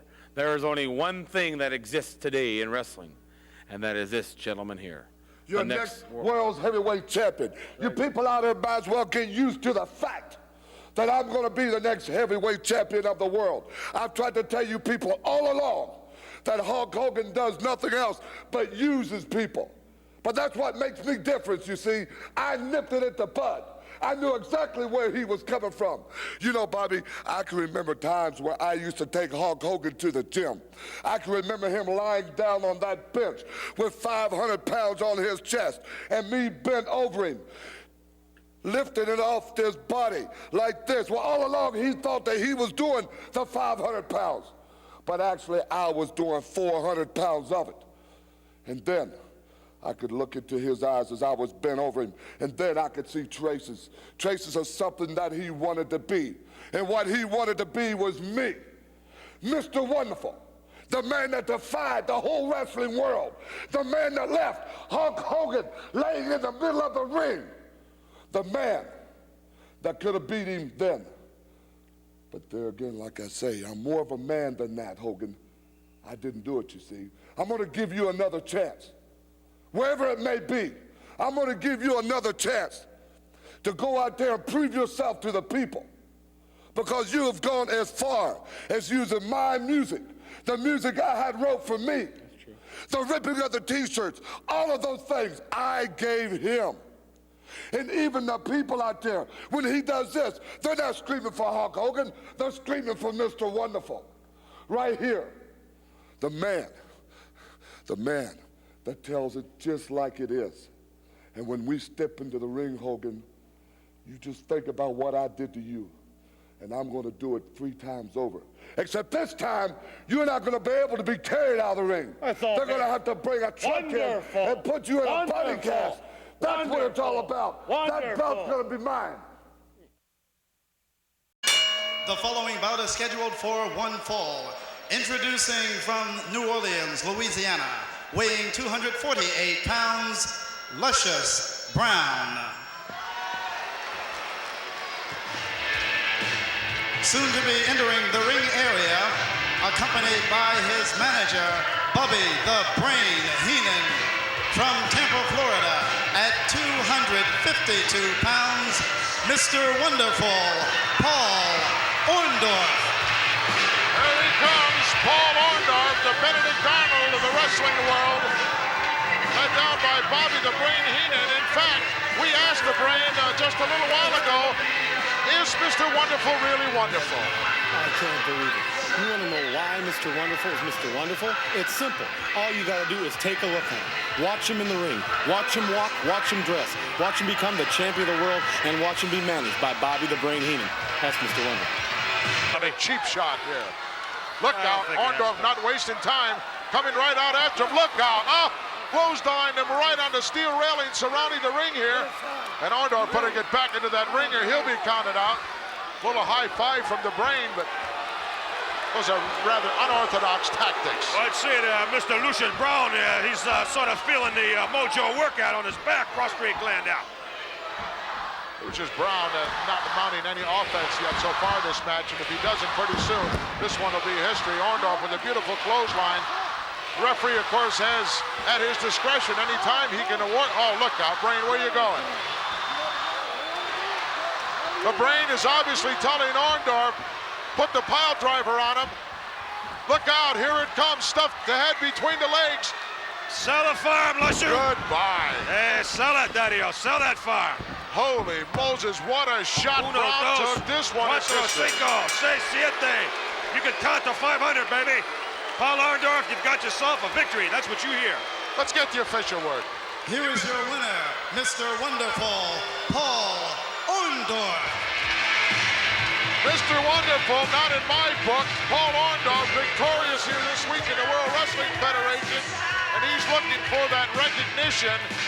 He's not going to get it from this capacity crowd. And what a despicable individual coming into the ring with a theme song of Hulk Hogan's I Am a Real American. Give me a break. Unbelievable. Let's go back and take a look at what went down here to Lucius Brown. He gets clothesline right here, head first, right into the steel railing. And then later on, if that wasn't bad enough, gets the pile driver rammed right into him here as Orndoff really did a number. Stay with us, an interview coming up. Earlier on, expounding the virtues of the honky-tonk man, none other than the world's champion. Mercy, mercy, mercy. Shake, rattle, and roll all over the WWF. You know, this honky-tonk man, he's got it all together, dudes. This guy trains, says his prayers, and eats his vitamins, and I think he's gonna rock and roll this whole WWF. All right, come on here. Gentlemen, come on in if you would, please. Wait a minute, what is this? Gentlemen, you've heard from the Hulkster. What's your response? That albino ape is nothing more than a liar. Oh, that's strong. That's exactly right, a liar. Well, I tell you what I'm going to do. I'm going to rip his tongue right out of his mouth and put it on my championship belt. Now, that's tough talk, gentlemen, but you've got to realize all of America is behind the Hulkster. Oh, is that right? All America's behind the Hulkster? Well, they're going to be behind the next champion of the world because we have music to prove it, pal. Wait a minute. Are you telling me that you're stealing Hulk Hogan's theme music? Don't concern yourself with that. Let's get to the ring. Wonderful. Thank you very much, gentlemen. Mr. Wonderful Paul Orndoff, Bobby the Brain Heenan. That's it from here. Back to you, Vince. He did turn the table. And does it again. Off the rope. Here look at that. Look at him hanging on to the ankle of blatant the tip. Come on, referee. Now, are you sure McMahon Hogan didn't Oh, try look to at a kick charge him? by Orndoff. He misses. Over he goes. Heenan down. Orndoff down. I can't believe the referee didn't ring the bell right then. Now, are you sure Hogan wasn't trying to kick Bobby Heenan there and Heenan was just defending himself, McMahon? Not the way I saw it. And wait, what is this now? Away from me. Hey, what's going on here? I think the referee has given instructions. I think I think we're going to see Mr. Heenan vacate the premises. Look, the security people have him up. There's no call for nothing like this, McMahon. What's with these security cops? Orndorff trying to stop him. Look at this. Now I want to know, are those real cops or are those rent-a-cops hired by Hogan? Oh, look at this. Bobby the Brain Heenan being escorted back, and the fans go out, and Hulk Hogan waves goodbye to the Brain. So wrong. Now it's just going to be one-on-one. Look at Heenan. Well, I'll tell you, this has got to throw the advantage towards Hogan, because Mr. Wonderful's used to having Heenan there, and to have something like this happen in the middle of a match is disgraceful, McMahon. It's disgraceful on the part of those police. It's a disgrace on the part of that referee. Heenan has been barred from the ringside area by the referee, and now it's going to be one-on-one. The Hulkster versus Paul Orndorff when we return. You hear me? Open this door! Open this door now! Hey, officer! Hey, Flatfoot! Open this door! Open this door! We're back and ready for action, but this man is not. not. Let me out of here! Open this door! I gotta get to the ring! Somebody get me! Hey, Barney! Hey, Flatfoot! Yes, Heenan still being barred from the ringside area, and now we're going to pick up the action. Here we go. Orndorff being charged by the Hulkster. Now the Hulkster on the outside going round and round. Well, Hogan's definitely turned the tide here, McMahon. I got to give him credit, but it was inevitable. The loss of Heenan has got to be playing its toll on Mr. Wonderful. Hogan now, I think, setting up Paul Orndorff for a dose of his own medicine, yes! Oh, that has to feel good to the champion. That has to feel so good. Has to feel good to you, too. You sound like you're living this. Maybe the pile driver's coming here. I've never seen Hogan use a pile driver. Yes, the Hulkster is going to deliver the pile driver to Mr. Wonderful Paul Orndorff. Wait, what's this? Some fat sweat hog from the audience is in the ring. Wait a minute. I can't believe Hogan has punched a fat old woman. That's Adrian Adonis, I think. That's got to be Adrian Adonis. Are you sure? What? I'm sure of this. Roddy Piper on his way to the ring. Bad knee and all. But look at this double team effort continuing. Piper on his way up the steps now. Is that Adonis? It sure looks like it. Piper, the bell has rung. The match, I believe, officially over. The Hulkster sticks the leg up. Adonis! Oh, wow! Piper let rip the crutch going after her. Ooh, he missed. He almost got the champion. Piper's trying to hit. Now Hogan's good. He should let him have it. No, wait a minute. Are we going to find another matchup here? Hit him, Roddy. Smack him. On the outside, Paul Orndorff, and look at the arm. His arm must have been dislocated. Dislocated could be smashed taking a shot like that from Piper with a foreign object. Now what's going on here? I don't know, but it's a good thing that Roddy Piper stepped to the ring when he did, and I think the Hulkster is in great appreciation. I'm here in the locker room of the heavyweight champion of the world, Hulk Hogan. Hulk, we wanted to give you an opportunity to dry off after your shower, and of course, gather your breath after that title defense against Mr. Wonderful Paul Orndorff. Hulk, you must admit, perhaps the most bizarre title defense you've ever been involved in. Big man, I'll admit it was bizarre. But what really turned me on was 20,000 Hulkamaniacs plus in the juror's box saying, guilty as charged, Mr. Wonderful. And just as Judge Hogan was about to pass the eternal sentence of Hulkamania on you, brother, Bobby Heenan found a loophole maybe, got thrown out of the courtroom. Oh, by the way, Roddy Piper, don't ever come in my courtroom, my combat zone in Hulkamania with tombstones in your eyes looking for Adonis, even though you wiped him out, man. When you jump in my face, it could be all over with you. I would never trust that guy. You know, Hulk, you must admit you came within an eyelash a couple of times tonight during the course of the match of being defeated. The heavyweight title of the world going down the tube. Get off that mean gene. I know what my priorities are. But right now, the way it goes, Bobby the Weasel Heenan, guilty by association, maybe? The Hulkster found a loophole, man. Now that we've stacked up all the evidence, man, it wasn't a hung jury. It's only a short recess now because we're going to prosecute both of you. 20,000 plus Hulkamaniacs saying thumbs down, Weasel, thumbs down, Wonderful. Hulkamania says guilty as charged. This is Jesse the Body Ventura with the current, and I use the term loosely, heavyweight champion of the world. You know, Hulk Hogan, a lot of people throughout the world think that Paul Orndorff is truly the real American. Yeah, and I bet you think you've got a full head of hair and a big pair of arms, dude, but standing next to me, you look like a weeping willow tree, little man. All I got to say about Paul Orndorff, brother, is you're not a real American like you say you are. And I'm not afraid of any small chains artists like you. Because to get to the top, man, you gotta be big time. You gotta dedicate your life to training, saying your prayers, eating your vitamins, something you don't know nothing about, man. And you also gotta dedicate your life to those people, brother, because you gotta have something behind you more than just a mere mortal man. Paul Orndorff, you're gonna be judged, brother. No electric chair, no gas chamber. Judge, jury, executioner. Hulkamania, ultimate sentence. Although they may fight to stay alive, their body will start to shiver, because there is no mere mortal man that can withstand what Damien, I, and the DDT have to deliver.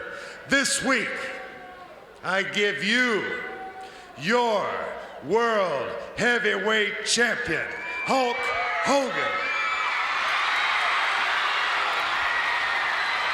Now, let me ask you something, big man. What do you think of my python? Well, you know, it really doesn't matter what I think of your single python. I'm not out here to condone the fact that you run with the devil, touch and go, as you say. Oh, yeah. But if you ever decide to run with a Hulkster and his two 24-inch pythons, it shall be touch and you're gone. Oh, yeah? Have you ever felt the power that's in this python right here, man? It's nothing but sheer strength. Well, you know, I know a lot about pythons because I've been raising a couple pythons ever since I was a little bitty Hulkster. Then show them to me. Well, you know, if you can't see them from where you're at, you could never see them, but since you want to see them, I might as well go ahead and cover you up. Let me say this right now. Don't you know it's more shameful to deny fear than it is to run from danger? Do you understand that? Well, you know, the first thing, man, I'm not from the dark side, the pain, the vengeance, the violence you talk about. I'm from the positive side of Hulkamania. In Hulkamaniacs, we fear no man, woman, or beast. Let me ask you one final question. Would you ever turn your back on a man that you're afraid of? No. Hey, where do you think you're going, man? Don't turn your back on. You get him back out here. Right now, wrestling fans, let's take you to the Benedict Arnold, Paul Orndorff, and some of his outlandish lifestyles. This is the kind of treatment that Mr. Wonderful gets. This is the type of treatment that he deserves, that he owns, that he has, and that he is. He is Mr. Wonderful. I pay a lot of money to have my hair, my nails, my shoes shine. And these ladies right here are who helped me. They're the one that make me what I am. They helped to make me what Mr. Wonderful really is. We ready to begin? Yes, sir. See, I demand this. I demand every hair in the right place. I demand my nails done perfectly because I'm a perfectionist. I demand my shoes to be done right. That's the way I am. That's the way I am when I step into the ring. That's why this face looks the way it looks. The hair. Everything. I pay more money on my hair and my face and my shoes than most people make. A year. I spend that a week. Last time you did my nails, they weren't up to my expectation. I didn't really like them. Oh, you didn't really put enough shine. You need to buff them a little bit more. Yes, sir. There was a glare in them.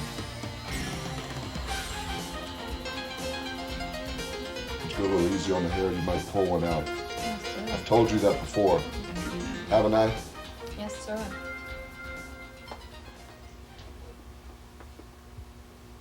Wait a minute, stop everything. Wait, hold it. Why isn't somebody doing my shoes? I'm sorry, Karen? I'm sorry, you know, every time I come in here, something is going wrong. I told you how I want things done right. She should have been here. I'm sorry, Mr. Wonderful. Everybody's sorry. Take care of it, Mr. Wonderful. But, Mr. Wonderful, these are sneakers. Don't make no difference what they are. Just start doing them. Yes, sir, Mr. Wonderful. Scrub them. That's what you're supposed to do. And get on your hands and knees and scrub them. That's better.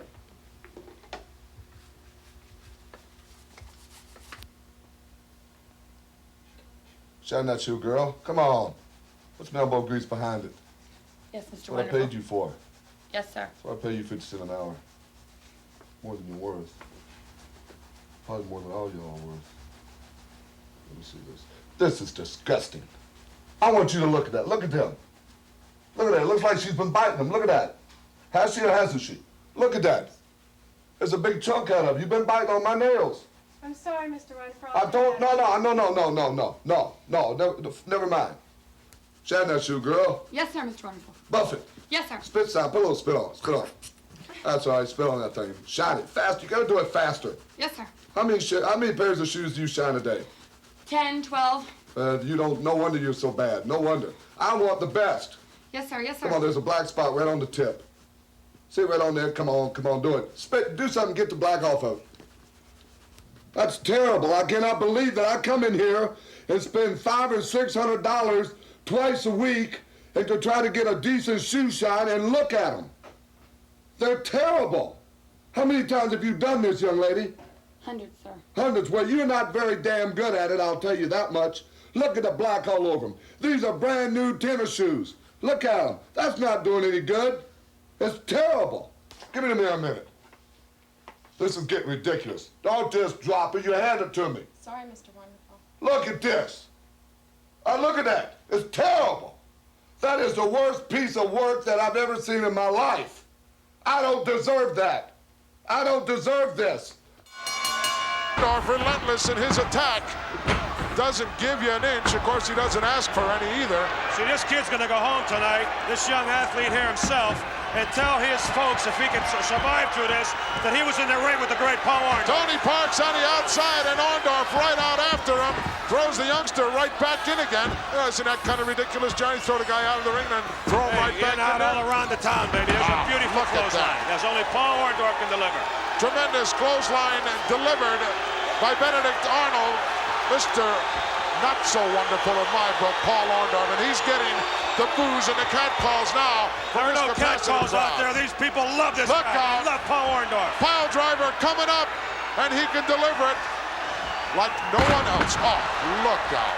Turn the lights out. Come on. Night. Referee with an easy 3 count could have counted to perhaps 300. How about 3 million? Look at, he's still there waiting and listening for the cheers that are not there. The winner of this bout, Paul, Mr. Wonderful, Orndoff. Orndoff victorious here this week on Wrestling Challenge. And in fact, I don't know of anyone that delivers the pile driver with a force that Mr. Wonderful does. He drives him down like a nail, don't he? Let's go back, if we can, to the video replay and take a look just in fact how powerful that pile driver is. There you go, ladies and gentlemen. Here's what it's all about. It's Eccentric Henry, number 54. Uh-oh, there goes Orndoff. Out between the ropes and the champion out after him. You can't pin him out there on the concrete. He's got to be very careful He's got the chair here. again. Oh, referee warning him, saying you could get disqualified. Champion threw it away. Smart move right there. Hulk Hogan throwing Orndoff back into the ring where he should have him. I'll tell you, it's hard to maintain your composure, Ken, when this rule is hanging over your head. That, oh, beautiful, ran right into it. Orndoff out again, and the Hulkster right out after him once more. There's Heenan. Whoa, did he do a hasty retreat? Now, what's he doing in the ring? That's a disqualification right there, Ken. That's right, Paul Orndoff to be the one disqualified. Now look at Oh, now, right tables there. turned. It backfired on Bobby Heenan. Tables were turned. Heenan, having the referee distracted, gave the champion an opportunity to clobber Orndoff with the chair, and now the champ is helping count Orndoff outside the ring. He's up to 8, 9. He didn't make it. Orndoff's counted out. Well, Gorilla, sometimes it's a bit refreshing. I know we're supposed to remain impartial, but to see Bobby the Brain Heenan outsmarted at his own game. Boy, he certainly was. It worked for him earlier on in the match, but he's the one that caused Orndoff Another clean crack at the title, and he didn't get it. Let's get the official word. The winner by countout and still heavyweight champion of the world, Hulk Hogan! Hulk with his hand raised in a token of victory. He still got the belt, and Orndoff trying to get back in there. Heenan was holding him back. And you could tell by the look on the champion's face and the look of the challengers that this was a classic confrontation. And look at Heenan. He's still got the chair in his hand. That chair cost him the World's Heavyweight Championship, Ken. It certainly did. Let's stay with the action here at ringside.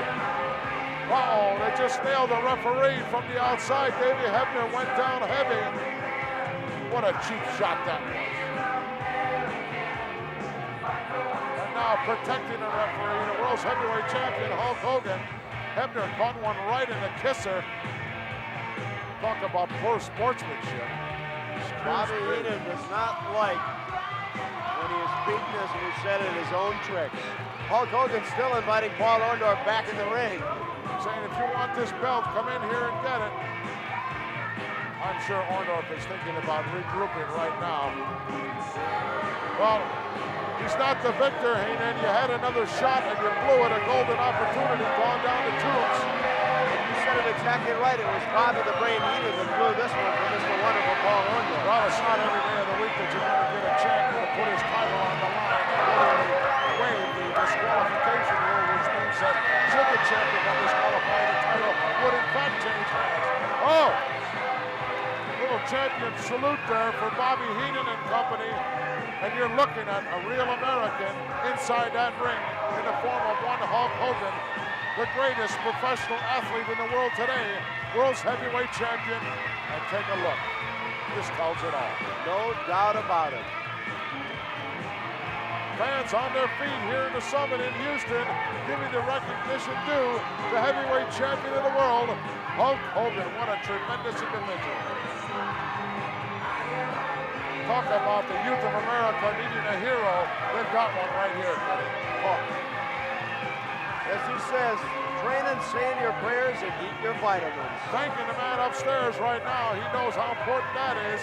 And walking out of the Summit here in Houston with the World's Heavyweight Championship still intact. Heavyweight champion Hulk Hogan. Let's go back in time, if we can, to a video replay and take a look at some of the action that went down here.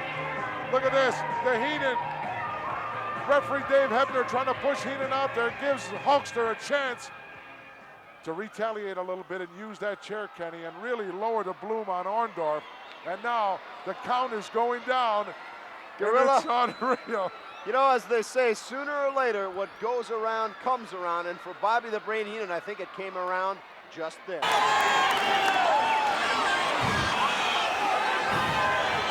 I'm not used to a lot of people cheering for me.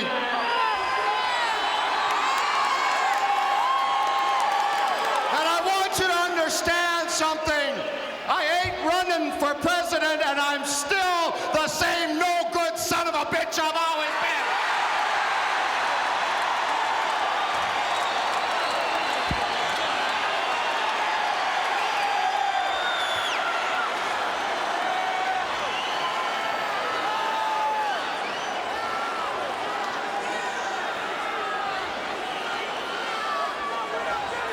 First thing I thought of when I came back to professional wrestling is I got tired every morning, Saturday, of turning the TV on and watching on wrestling talking about how tough he was. So I broke his arm. You will not see the flower shop anymore. And I'm damn glad.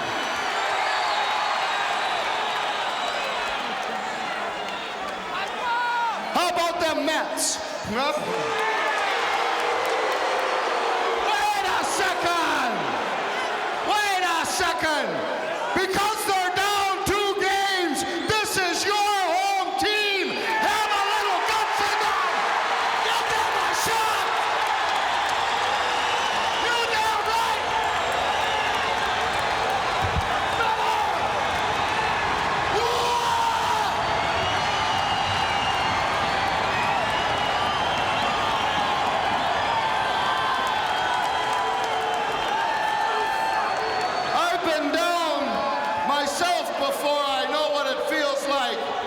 to get beat. I know what it feels like to beat people up. Ask Jimmy Hart about that.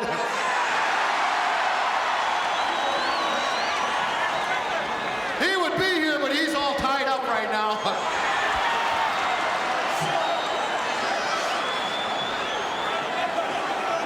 I have with me, this is a very special occasion. For the last time I was in Madison Square Garden was WrestleMania 1, and the person and persons that are going to come out, one of them was my tag partner, who lost, incidentally.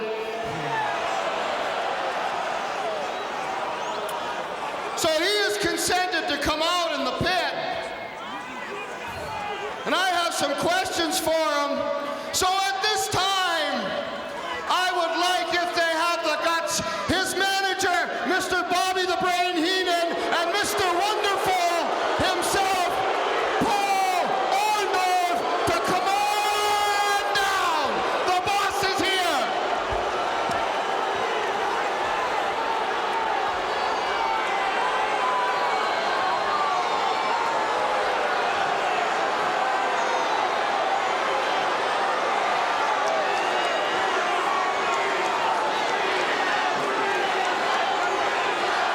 Well, I see Bobby the Brain Heenan, Alfred. I don't see Mr. Wonderful anywhere. I don't see him at all, and I wonder why, but I'm sure we'll hear some sort of explanation from Bobby Heenan. Excuse me, sir, Mr. Brain. I believe you forgot somebody. Hey, how about them Red Sox, huh?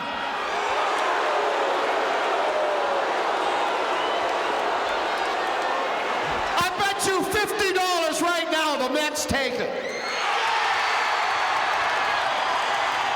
I bet you $100 the Mets take it. I bet you $1,000 the Mets take it. $10,000. You got yourself a bet, you idiot. I'm the man that is known to pay off. I don't have to worry. Does that mean the Mets will win then? You know, to bring Mr. Wonderful out here right now has to be done in a proper way. We just don't... Wait, excuse me, sir. Sir, first of all, I love the rented suit you have on. That's nice. Did it come with a bottle of Thunderbird wine, or was it by itself, Mr. Brain? These are called slacks. And they're called slacks?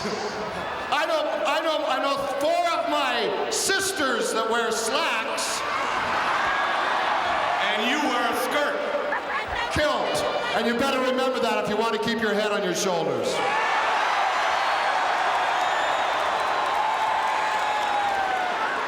Where is Mr. Blunderful?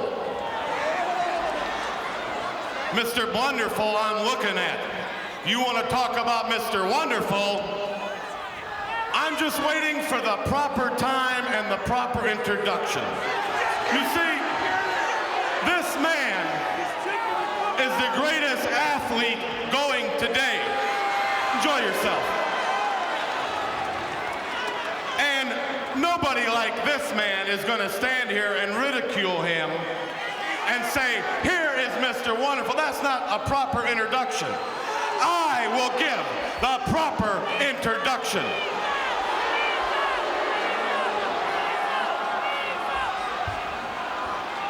Now, ladies and gentlemen, if you don't mind, please stand up and rise for the greatest. And show some enthusiasm. Take a few tips from me. The greatest wrestling machine today in professional wrestling. I give you the one, the only, Mr. Wonderful, Paul Orndoff.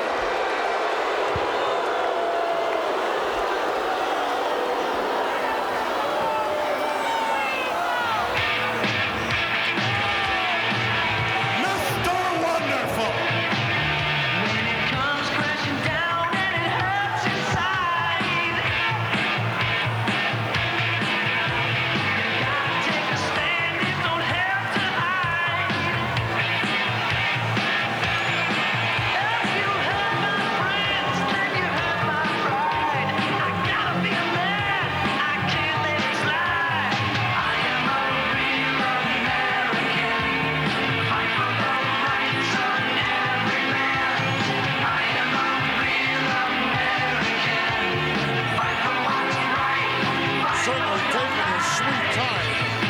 Darnold making his way down to the ring.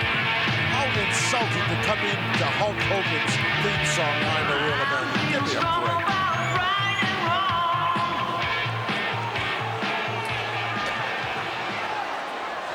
Well, I like your shoes too. Tell me, it's nice of you to grace us with your presence, Mr. Wonderful. Because the last time I saw you in Madison Square Garden, you were laying on your back with your ass in the air.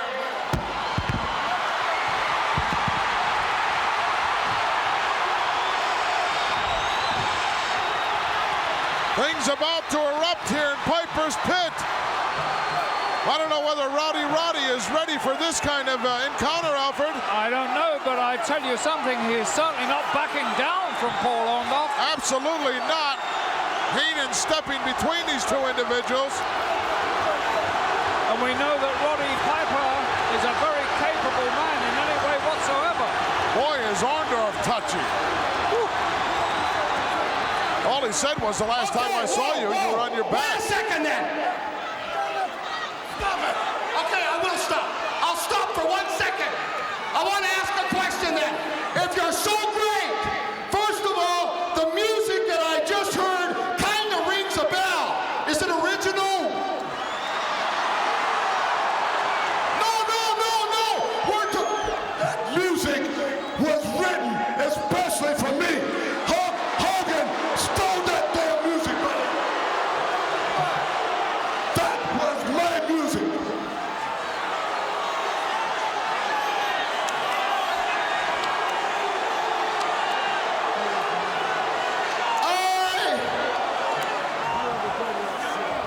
I was on the wrestling album, and I know who the song was made for, and I know you and Hogan have a battle going, and I know you're the brain, but couldn't you have been a little more original than that? I mean, come on, let's face facts. You ain't got nobody. I told you people a year and a half ago when you were cheering for this idiot right here, and he was, hold him back. Wait a second. Can you just stop for a second and just listen and argue intelligently? Wait a second. What am I asking you to argue intelligently for? I made a mistake. If I want to argue intelligently, I got to talk to myself in this damn ring. Maybe you're going to be a lot healthier talking to yourself. If you want to conduct a pit, if you want to conduct an interview, fine. I am not going to be responsible for what that man does to you. Okay, wait. Okay, let's get down to facts. Let's calm down. Let's get down to facts. This guy here, because he not only turned on me, he turned on that Hogan, and he turned on me, and now he's left out in the woods. He got no friends. He got nobody that he can tag up with, because I tell you one thing, for sure I the hell ain't going to tag up with a loser. I'll tell you something. For another thing, we wouldn't have you if it was a last partner. This man's got friends. Friends? Dr. Ruth Westheimer. That should be your friend.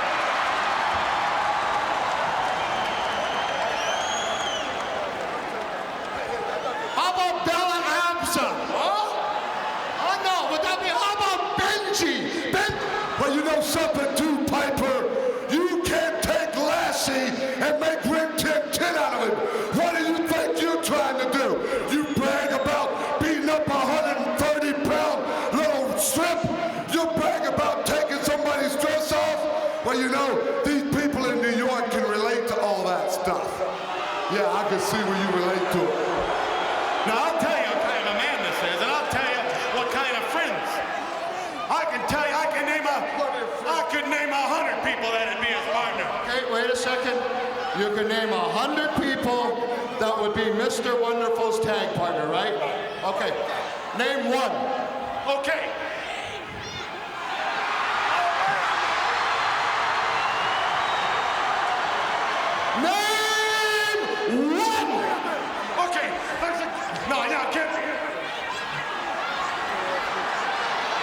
Shirley Temple's a little old. I got one. Punky Brewster. Close. Close who? No, I know who you're thinking. No, not him, because I did 98% of the work anyway. Wait, listen.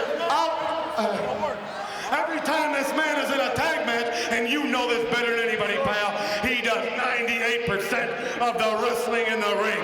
And he also does 100% of the losing. Wait a second, wait! Pick me one tag partner that you could have. Listen, I'll tell you what I'll do. I'll give you a week. I'm just gonna snooze-a-roos here.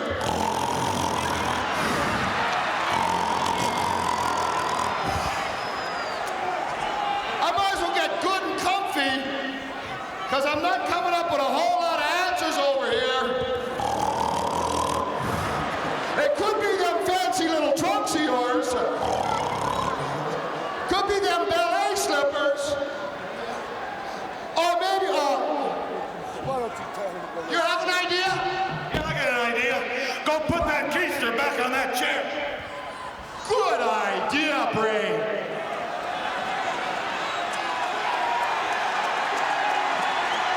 Brain, I want you to come up with just one tag partner in the entire wrestling world that would tag up with you. That's all I'm asking for. Wait, let me get you some help. Does anybody have an idea?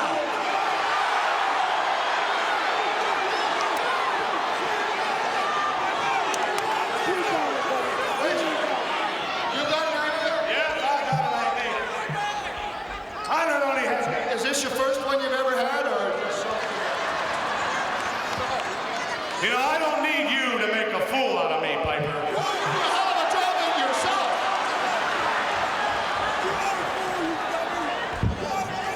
Well, I'm going to let you in on who I could get for a partner, just like that. I'll tell you who.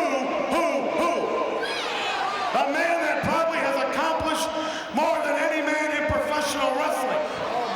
Almost. I want you people to stand when I drop this name on you. That's right, dummy, you up. The king of professional wrestling, handsome Harley Race.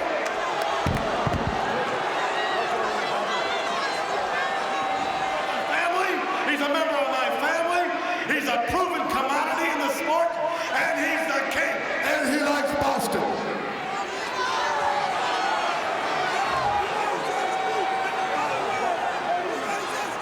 You know, you're not exactly the driver of the welcome wagon. You're not that well-liked person either. You tell me who you could come up with on the spur of the moment like that. Cody's sweating so much. I haven't even broken a sweat. Look at him. And don't mention Mr. Wonderful. He wouldn't be your partner. You want me to come up with a partner? Oh yeah, you tried to put me on the spot. You come up with something quick. Just 1 second. I gotta talk to my manager. Tell him.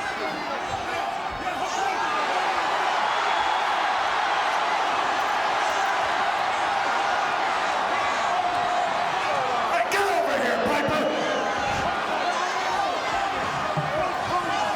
Get over here! Don't try to make a fool out of me. Don't try to make... You don't have a manager. You got nobody. You don't even have anybody in mind.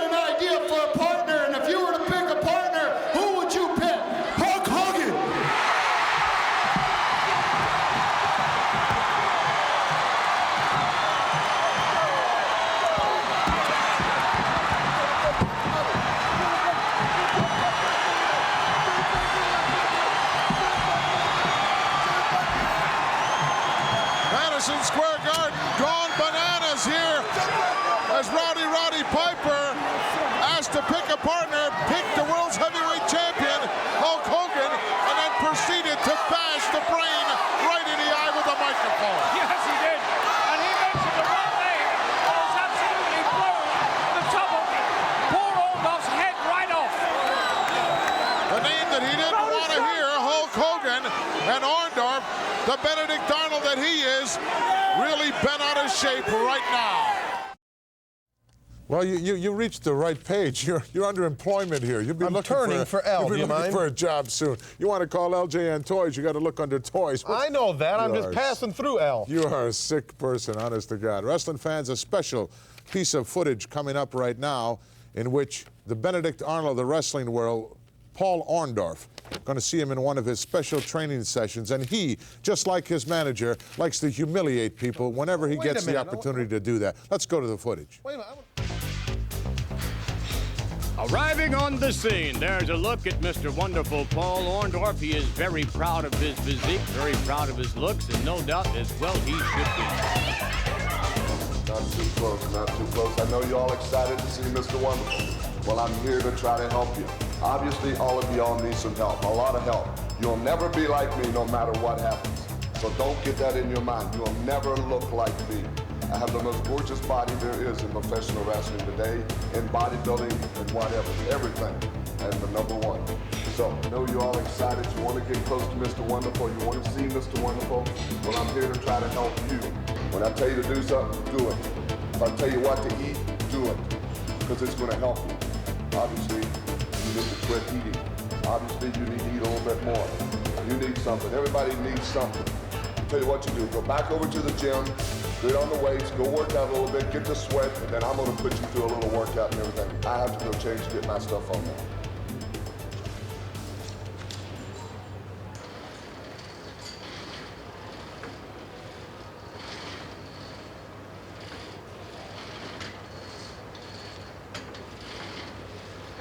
See, you need a lot of work. Matter of fact, the best thing you can do is not even come into a gym. You're doing it all wrong, son. Stop. Just get off the thing, man. Let me show you how to do it. I can't believe I come in here and waste my time and somebody won't even listen to me. This is the correct way of doing it. See that? See how I'm doing that? See how I'm resisting it going down? See that bicep? You gotta think about it. Squeeze it. You gotta squeeze it. Squeeze it. Slow going down.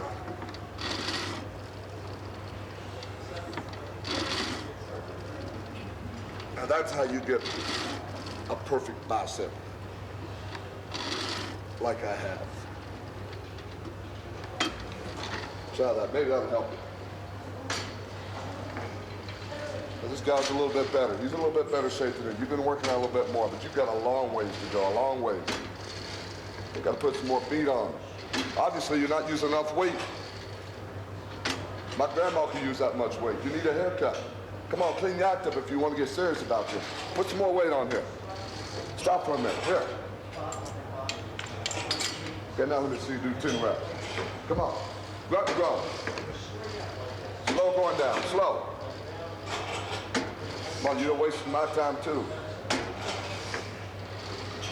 You got a long ways to go. Come on. You'll never be like me. Never, never, never. Let me show you. Let me show you too. Look here. Look. This is what the most wonderfulest body looks like. There's been a lot of hard work here. I've worked hard in a gym, and a lot of people try to have a body like this, but they never will. Never. Never, never. Forget it. Don't shoot your goals that high. This is what a perfect bicep looks like. Right there is 22 inches of arm right there. A lot of work. A lot of people work very hard to get arms like that, but they never come close. Check it out right there, everybody. All you 8 to 5ers out there, all you common people, just check it out. And all you women that are ready to leave your husband for me, now you know why. That's why right there. Obviously, you can't walk and chew gum at the same time. Can't you put that together? Have you ever flown in an airplane or buckled your seatbelt up in the car? Have you? Huh? Don't you have any pride in yourself? No, you don't. You have no pride in yourself, because if you did, you wouldn't look like this. It's disgusting. I can't believe that you walk in here like that and look like this. But I'll try to help you. The only reason you come in here is just to see me anyway, Mr. Wonderful. That's the only reason you come in here. Let's try to work on your pecs. You know what a pec is? That's a pec, okay? We're gonna try to take some of this, and put it there, okay? Big pecs, that's what we want, big pecs. Your husband will love big pecs. Okay, grab this right here. Give me about 20 reps with it, okay? Push them up and think about what you're doing. Make them pecs work. Make them work. Yeah, that's right. Make them work. You know, this woman here is totally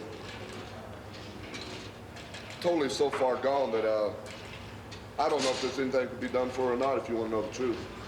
She's so far overweight. But as I can see, she's got all her teeth. You know, most fat women that I know don't have teeth. She does have all her teeth, I will say that. Keep going, keep going. A few extra reps ain't gonna hurt you. But you know, it's one thing that a person, right there is a perfect example of a person that has no pride in their self. No pride in their self, no pride in their body. It's disgusting, I don't like it.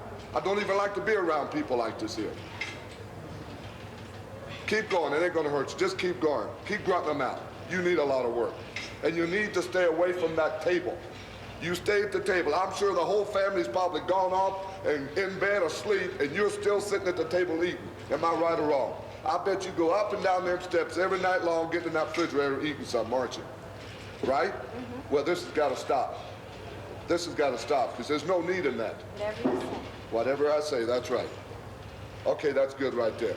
Let's go over here to the tricep machine, and I'll show you the correct way to work your triceps. Come on, let's get huffing. Come on, come on. Come on, you're too slow. Come on. Come on, come on, follow me over to the tricep machine. Come on, let's see if you can get in here. I bet it's going to be tight. Yeah, that's just what I thought. Come on. Here, hold this.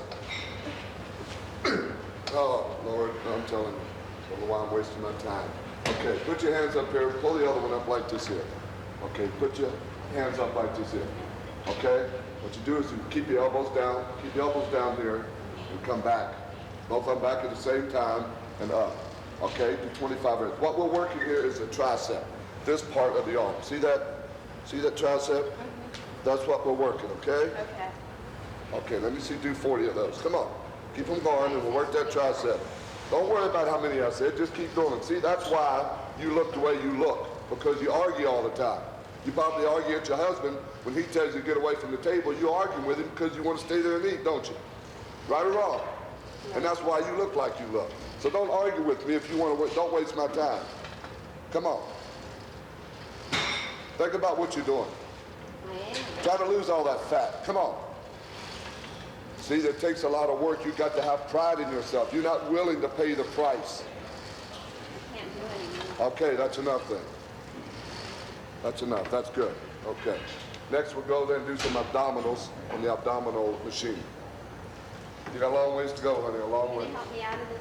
No, you got in it, you get out yourself. Am I doing better? Get your hands off of me, you fat pig. Don't ever put your hands on me. Don't ever let me see you in the gym again, you hog. Come on, keep going.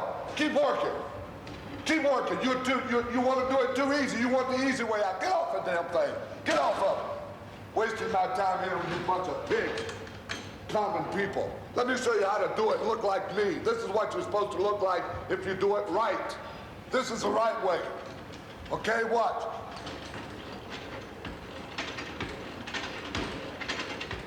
This is how you do it, see?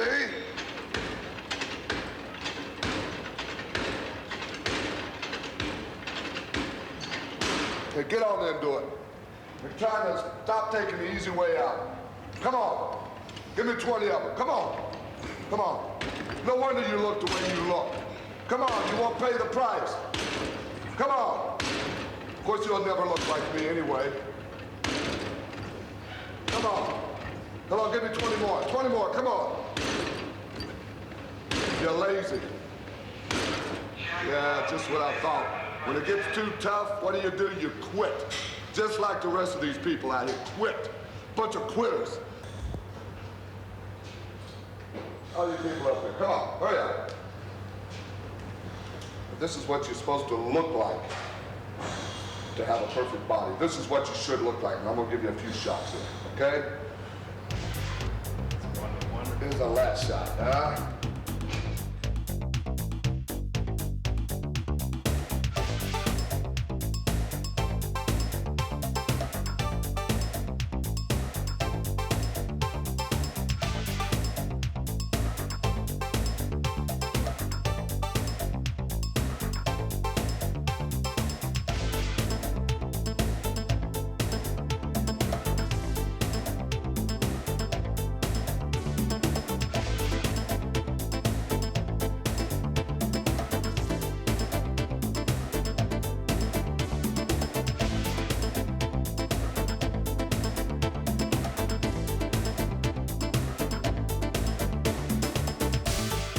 What a horrible attitude by Benedict. If I was that young girl, I'd have smacked him right in the face, regardless of the consequences. Maybe you don't know who that woman was. No, I don't. I don't have a clue. She is the original Was that Miss Betty? No, it is not Miss Betty. Miss Betty has a body that don't quit. That woman right there is the original Hulksterette. Please. Yes, she was the first Miss Hulkster. She won the contest. And she also was the third. She won the same day. Yeah. I'll tell you what. I'll give credit where credit is due. Paul Orndoff has a tremendous, tremendous physique. There's no question about that. However, it looks just like it does here with our doll display. Orndoff is just a small, miniature copy of the world's heavyweight champion, Hulk Hogan. No question in anybody's mind. If he's got 20-inch arms, the Hulkster's got 24. If he's got 27-inch thighs, the Hulkster's got 33-inch thighs. He wants the world's heavyweight champion. He'll have to take this behemoth right here and strip him to get it. We'll be back after this. Well, Mr. Wonderful, everybody knows by now that you're the #1 thing under my skin. Oh, yeah, of course I can beat you wrestling. That's for sure. I'm a lot stronger than you are, man. And without a doubt, all the Hulkamaniacs believe in me. No, I'm in the right, and you're dead in the wrong. But the thing that upsets me most is the Weasel and you, Mr. Wonderful, are still running around. The fans demand that I annihilate and eliminate you and the Weasel for good. And that's my final battle plan.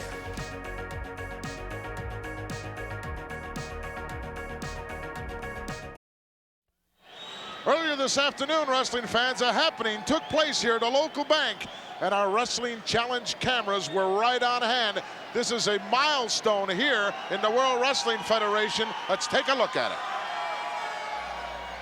Oh, all right, my favorite color, green. Hey, where is my money? Your money's up. Oh, wait, before I give you your money, why don't you accept my personal check? Hey, wait, whoa. I told you, brother, I don't deal in nothing but cash. Well, if I'm paying cash for Hercules, it's well worth it. Hey, Doc, Hercules Hernandez is the greatest commodity in professional wrestling. I wouldn't even be selling them to you if it wasn't for all this money. Well, you're going to get your money. Which I'm waiting on. I'd like my withdrawal, please. Yes, Mr. Heenan. Whoa, brother. Well, what's the problem, baby? Since you're getting all this cash, I'd like the contract of Hercules. Oh, I'm sorry. Hey, you know the slicks to take care of business. There you go. Well, so does the brain. One moment, please. Okay, there's your cash, Slick. By the way, how you getting it home? How you getting it out? Things cool, baby. It's cool. Hang loose. There you go. Always prepared, huh? Yeah, you know that. Well, let's rake it in here. Say, man, let me drop my money on the floor. Don't worry about it. It's all clean. You can't get money dirty. You should know that. Hey, this is the way I love to go shopping. Pleasure doing business with you. you. You know, Daddy. Adios, brother. Take care. You got it. Bobby the Brain Heenan purchasing the contract of Hercules from Slick.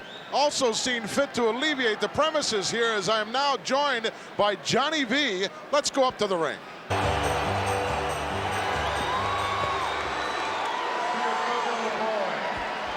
Maybe you'll get a new toy. Tell Grandma you fell out of the swing. Isn't it a shame that hell is for children and they have to pay with their bones and their flesh? My guest this week, none other than Bobby the Brain Heenan. And my man, I have to congratulate with you on something. I would not dare call you a weasel, but how did you swing the deal, my man, to get Hercules Hernandez? How did I swing the deal? How I do my business is my business, Jake the Snake. This is Mr. Wonderful, huh? Wonderful! He's unbelievable. Let me ask you something, Paul.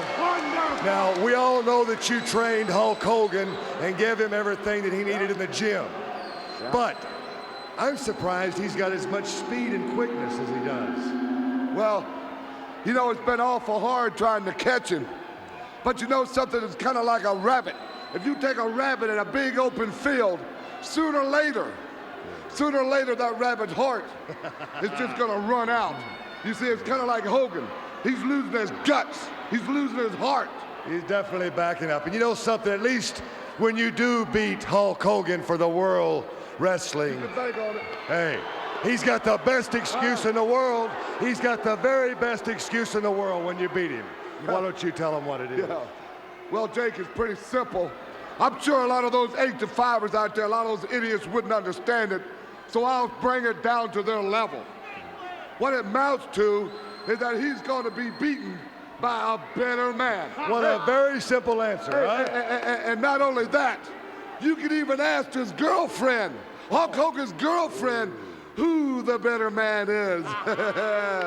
That just goes to show you, we are the ones that your mother always warns you about. The new champion. What a brain, man. What a brain.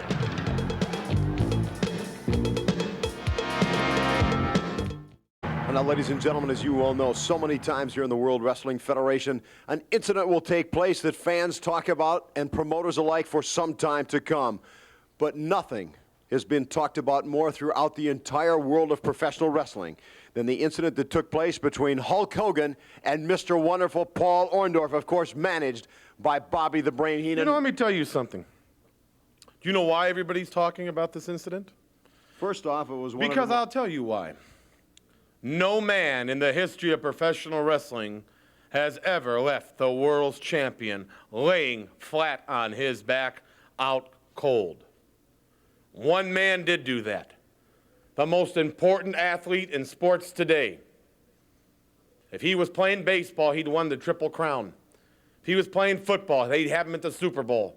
He's going to get his shot eventually at Hulk Hogan and become the world's champion. And you're lucky he's not a racehorse, or he'd win the Belmont and the Kentucky Derby also, because he's the greatest athlete today. And he's the only man that ever left the champion of the world, Hulk Hogan, laying. And he has a simple name. It's just Mr. Wonderful. And here he comes. You know, Bobby, some people would say just what you've just said to everybody out there, that would be bragging. That would just be thinking that you're cocky. Truth hurts. But you know something? That's exactly right. The truth really hurts. Because Hulk Hogan, I have earned respect. You deserve it. I deserve respect. I was drafted in the NFL. I was in the College Football Hall of Fame. High school All-American. The greatest athlete to ever come out of the state of Florida. I've earned it. I deserve to be the next world heavyweight champion. You see, Hulk Hogan, the difference between you and I is that I'll do anything at any cost to get something I want. I'll even sell my own family down the river for one reason, and that's that world's heavyweight belt. You see something? I left you laying right in the middle of the ring. Right then I left you because you thought that I was your friend. Friend. You're really dumb. Dumb. Because Hulk Hogan, I've got you running wild right now. You're on the razor's edge, the point of no return. Sooner or later, Hogan, you're going to have to be man enough to sign your name to a contract.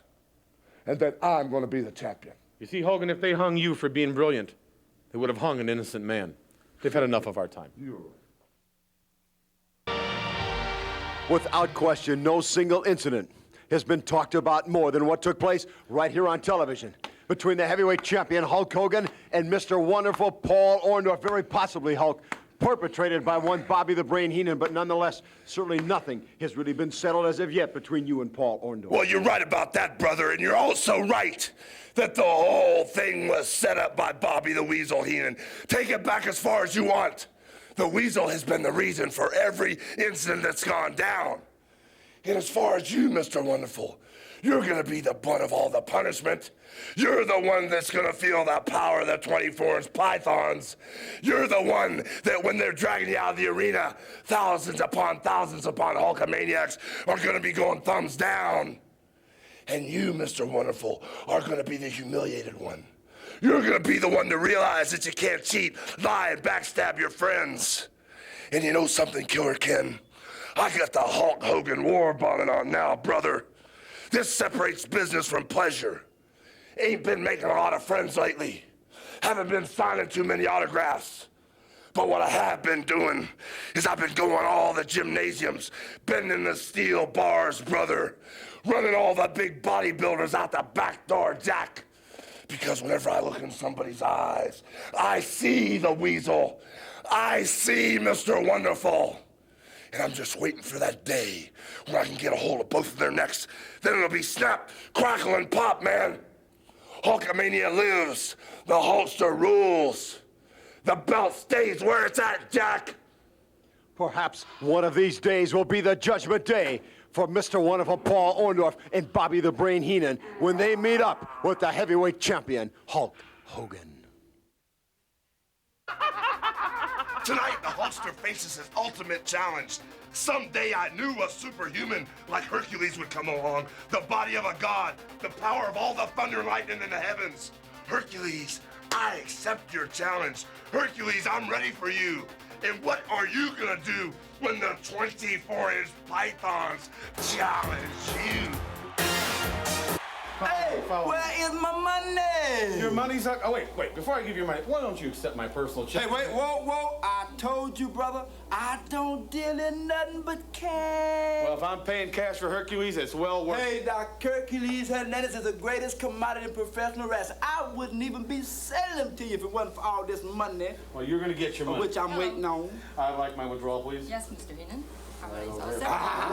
Whoa, brother. Well, what's the problem, baby? Since you're getting all this cash, I'd like the contract of Hercules. Oh, I'm sorry. Hey, you know the Slicks to take care of business. There you go, man. Well, there's no doubt about that. The Slickster always knows how to take care of business. On his way to the ring now, Bobby the Brain Heenan, along with Hercules Hernandez for his moment of glory.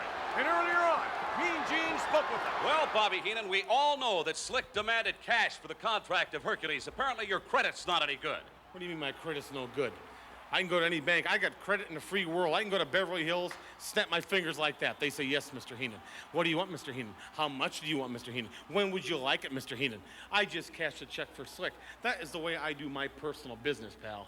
Well, I'm not too certain about that. I do know one thing, Hercules. Mr. Heenan got you a title shot quickly enough. Your thoughts on the big one? Well, everybody knows, Gene Okerlund, that Bobby Heenan is the smartest manager in professional wrestling today.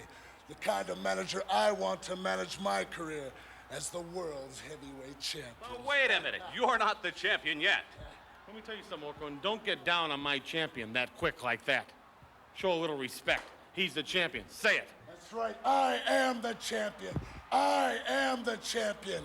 I am the champion. Well, gentlemen, please, just by saying it, we'll make it so. Back to you, Vince. Sorry, Vince. All right, comments earlier on from Hernandez and Heenan, but right now we're going to take you to Mean Gene Okerlund, who's standing by with World Wrestling Federation champion Hulk Hogan. With me at this time, the heavyweight champion of the world, Hulk Hogan, readying for a title defense tonight against Hercules. And of course, Hulk, it happens on your own home turf here in Southern California. And thank God, Mean Gene, I got my pump back, man. You know, the pythons are ready, the largest arms in the world. And I'm glad they are because I checked this dude, Hercules, out, man. He's got the body of a god. He even looks like the real Hercules, and he's definitely stronger, man. But I checked the dude out even farther. He could have been a Greek god. He could have been an immortal. And you know something, Mean Gene? Since he's guided by Bobby the Weasel Heenan, I've trained for the dude like he was an immortal, brother. I've been hanging out in the Garden of Eden with my main squeeze Eve. I dove 20,000 leagues under the sea, 40 nights and 40 days. I hung and bung on the Titanic. And Hercules, this is where the power lies. Just the point that I wanted to make, Hulk Hogan. Yes, there will be diverted attentions tonight with the presence of Hercules' new manager, Bobby Heenan. Well, you know, it's the same old story with this weasel, man. He keeps throwing them at me, and I keep knocking them down. But you know, Hercules, You're just like everybody else, man. Top shelf you are because you're guided by Bobby the Weasel Heenan. But you're in my way, man.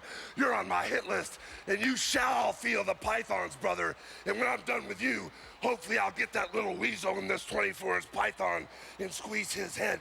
But I'm going to the top of the family, Mean Gene. Hercules, you shall feel the wrath of the pythons. You shall feel the wrath of Hulkamania. This is where the power lies. All right, get ready. Hulk Hogan, a title defense. Vince McMahon, let's go back to you. We are all ready. Wait a minute, McMahon. This is an atrocity, McMahon. I heard the man quit. Cover him, Hernandez. Finish it with a 3. We have 2, and Hogan kicks out, but with authority. The champion, feeling the electricity, trying to get, a right hand by Hernandez. Look what's happening. The Hulkster coming alive. This is robbery. This is total robbery. The man quit. Hernandez is frustrated. And look at champion Hogan coming around.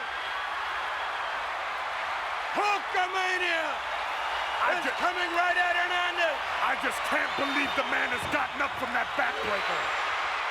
Another right hand. Another. Hogan in a rope. Oh, what a right that was. Off the rope again. And there the elbow. Crushing into the forehead of Hernandez. Hulk Hogan now with Hernandez to the buckle. I don't take its toll. Here's one coming out to the buckle again. Hogan unrelenting now. Challenger Hernandez. What's the matter with that referee Hebner?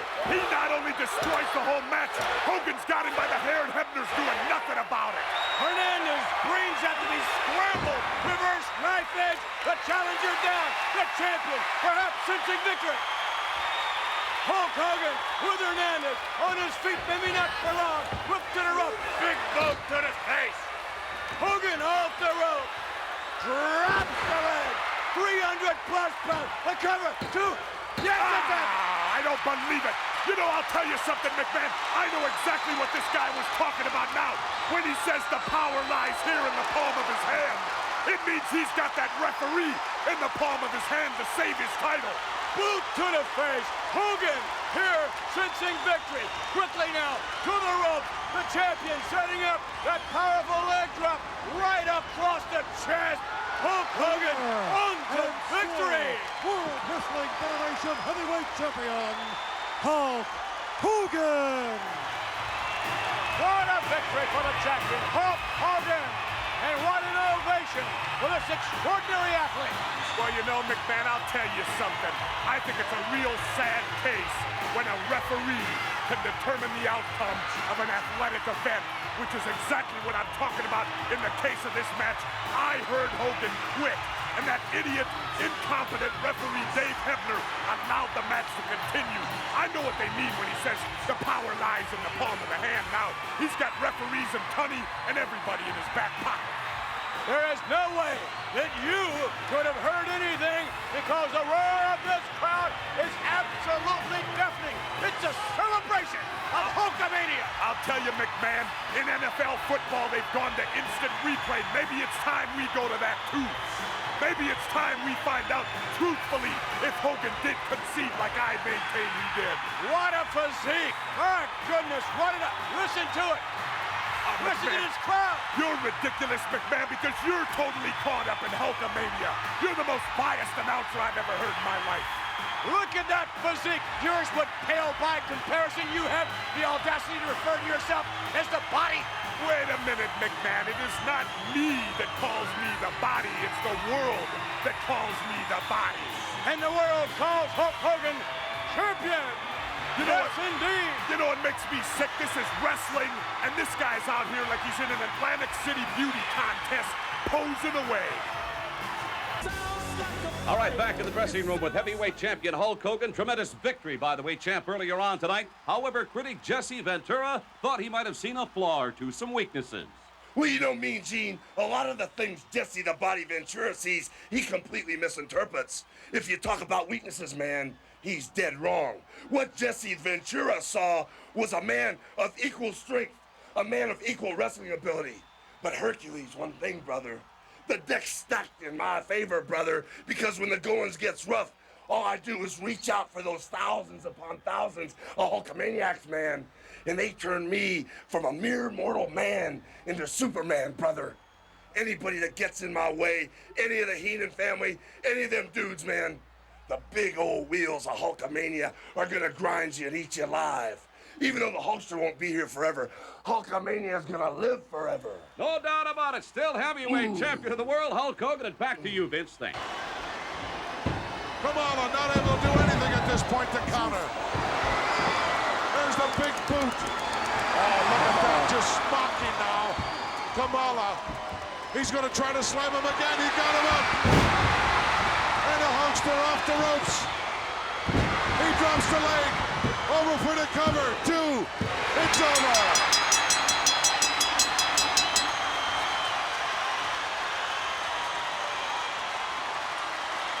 $20,000 on their feet here in the Boston Gardens. Kamala doesn't know what happened. You wonder why Hulk Hogan is a heavyweight champion of the world? Never have I seen the reason better displayed than what we saw here tonight, Gorilla, at the Boston Garden. Met the biggest challenge of his career to date and put the guy away. Hats off to world's heavyweight champion Hulk Hogan. The winner and still champion, Hulk Hogan. What a hard-fought victory. I thought this one was going away from the champ. It looked earlier on in the match like Kamala had everything going his way.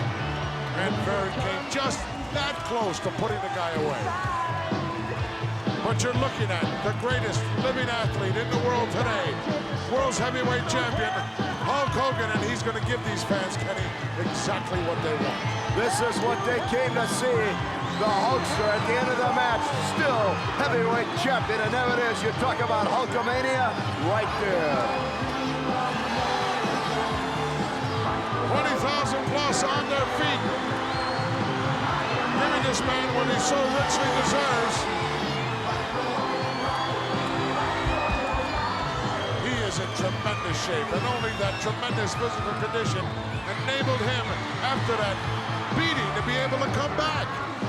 As I said, Gorilla, never have I seen Hulk Hogan in more trouble than he was tonight in the Boston Garden. But you talk about a real American right in the center of the ring right now.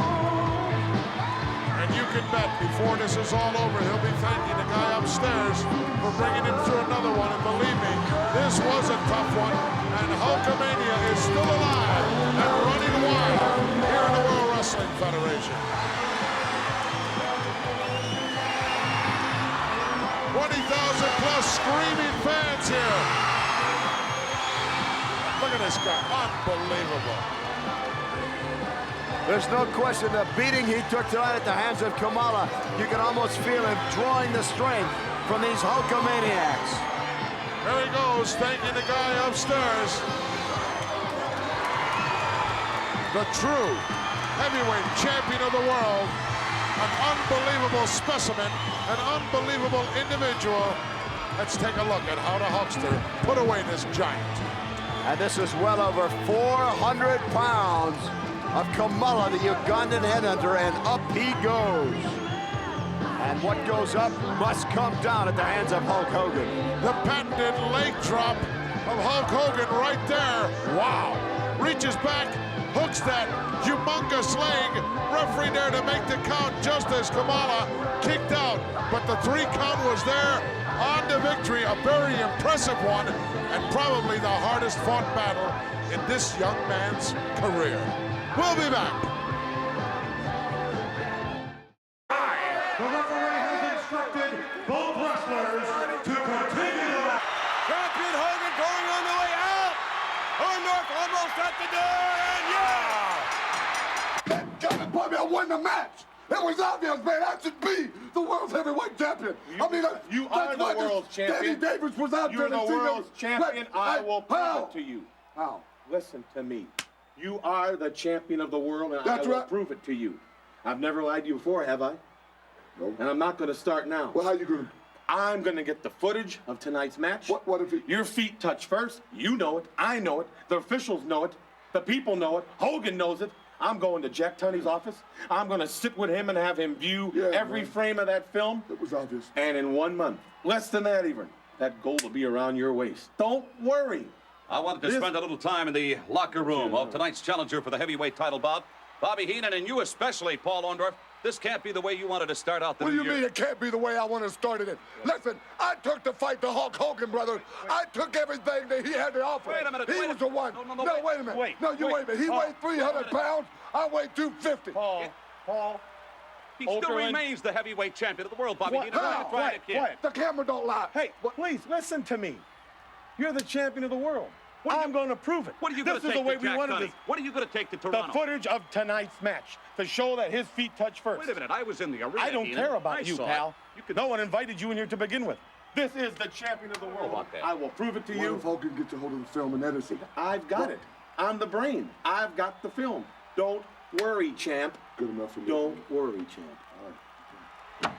Well, I think Orndorff should be worried because we have the official footage, and we can take you back, Jesse. You can get another look at it, and this will unquestionably prove that Orndorff did not defeat Hulk Hogan. Look at it, and notice the time above.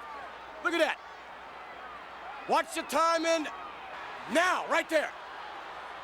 Take another look at it. What's the matter, cat? Have your tongue, Jesse? No, it doesn't have my tongue, McMahon. I'll tell you what, this is more doctored than Nixon's Watergate tapes. What? That's more doctored. I don't buy it. You're impossible. Standing by means... Room with the heavyweight champion of the world right now, Hulk Hogan. Come on in. You have got to be delighted with the way you have kicked off 1987. Well, you know, I don't know nothing about the agony of defeat, Mean Gene. Just getting off on the all-natural high of the thrill of victory, man.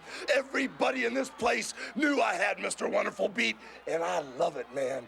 I love it. Wait a minute now, Hulk. Everybody save one. I should point out that I talked to Bobby the Brain Heenan and Paul Orndorff earlier on in the program, and Heenan has promised that he is going to take actual footage from your title bout tonight to the World Wrestling Federation president, Jack Tunney, and he claims that Orndorff will be declared the heavyweight champion in less than a month. Whoa, whoa, whoa. Mean Gene, everybody knows when they declared it a draw. Danny Davis declared it a draw.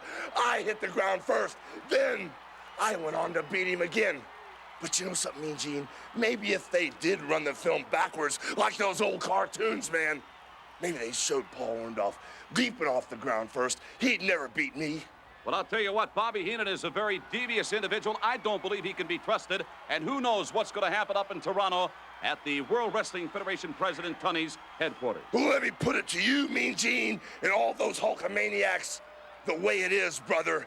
I'm getting off on this victory. I don't care what type of controversy Paul Orndorff or Bobby Heenan stir up.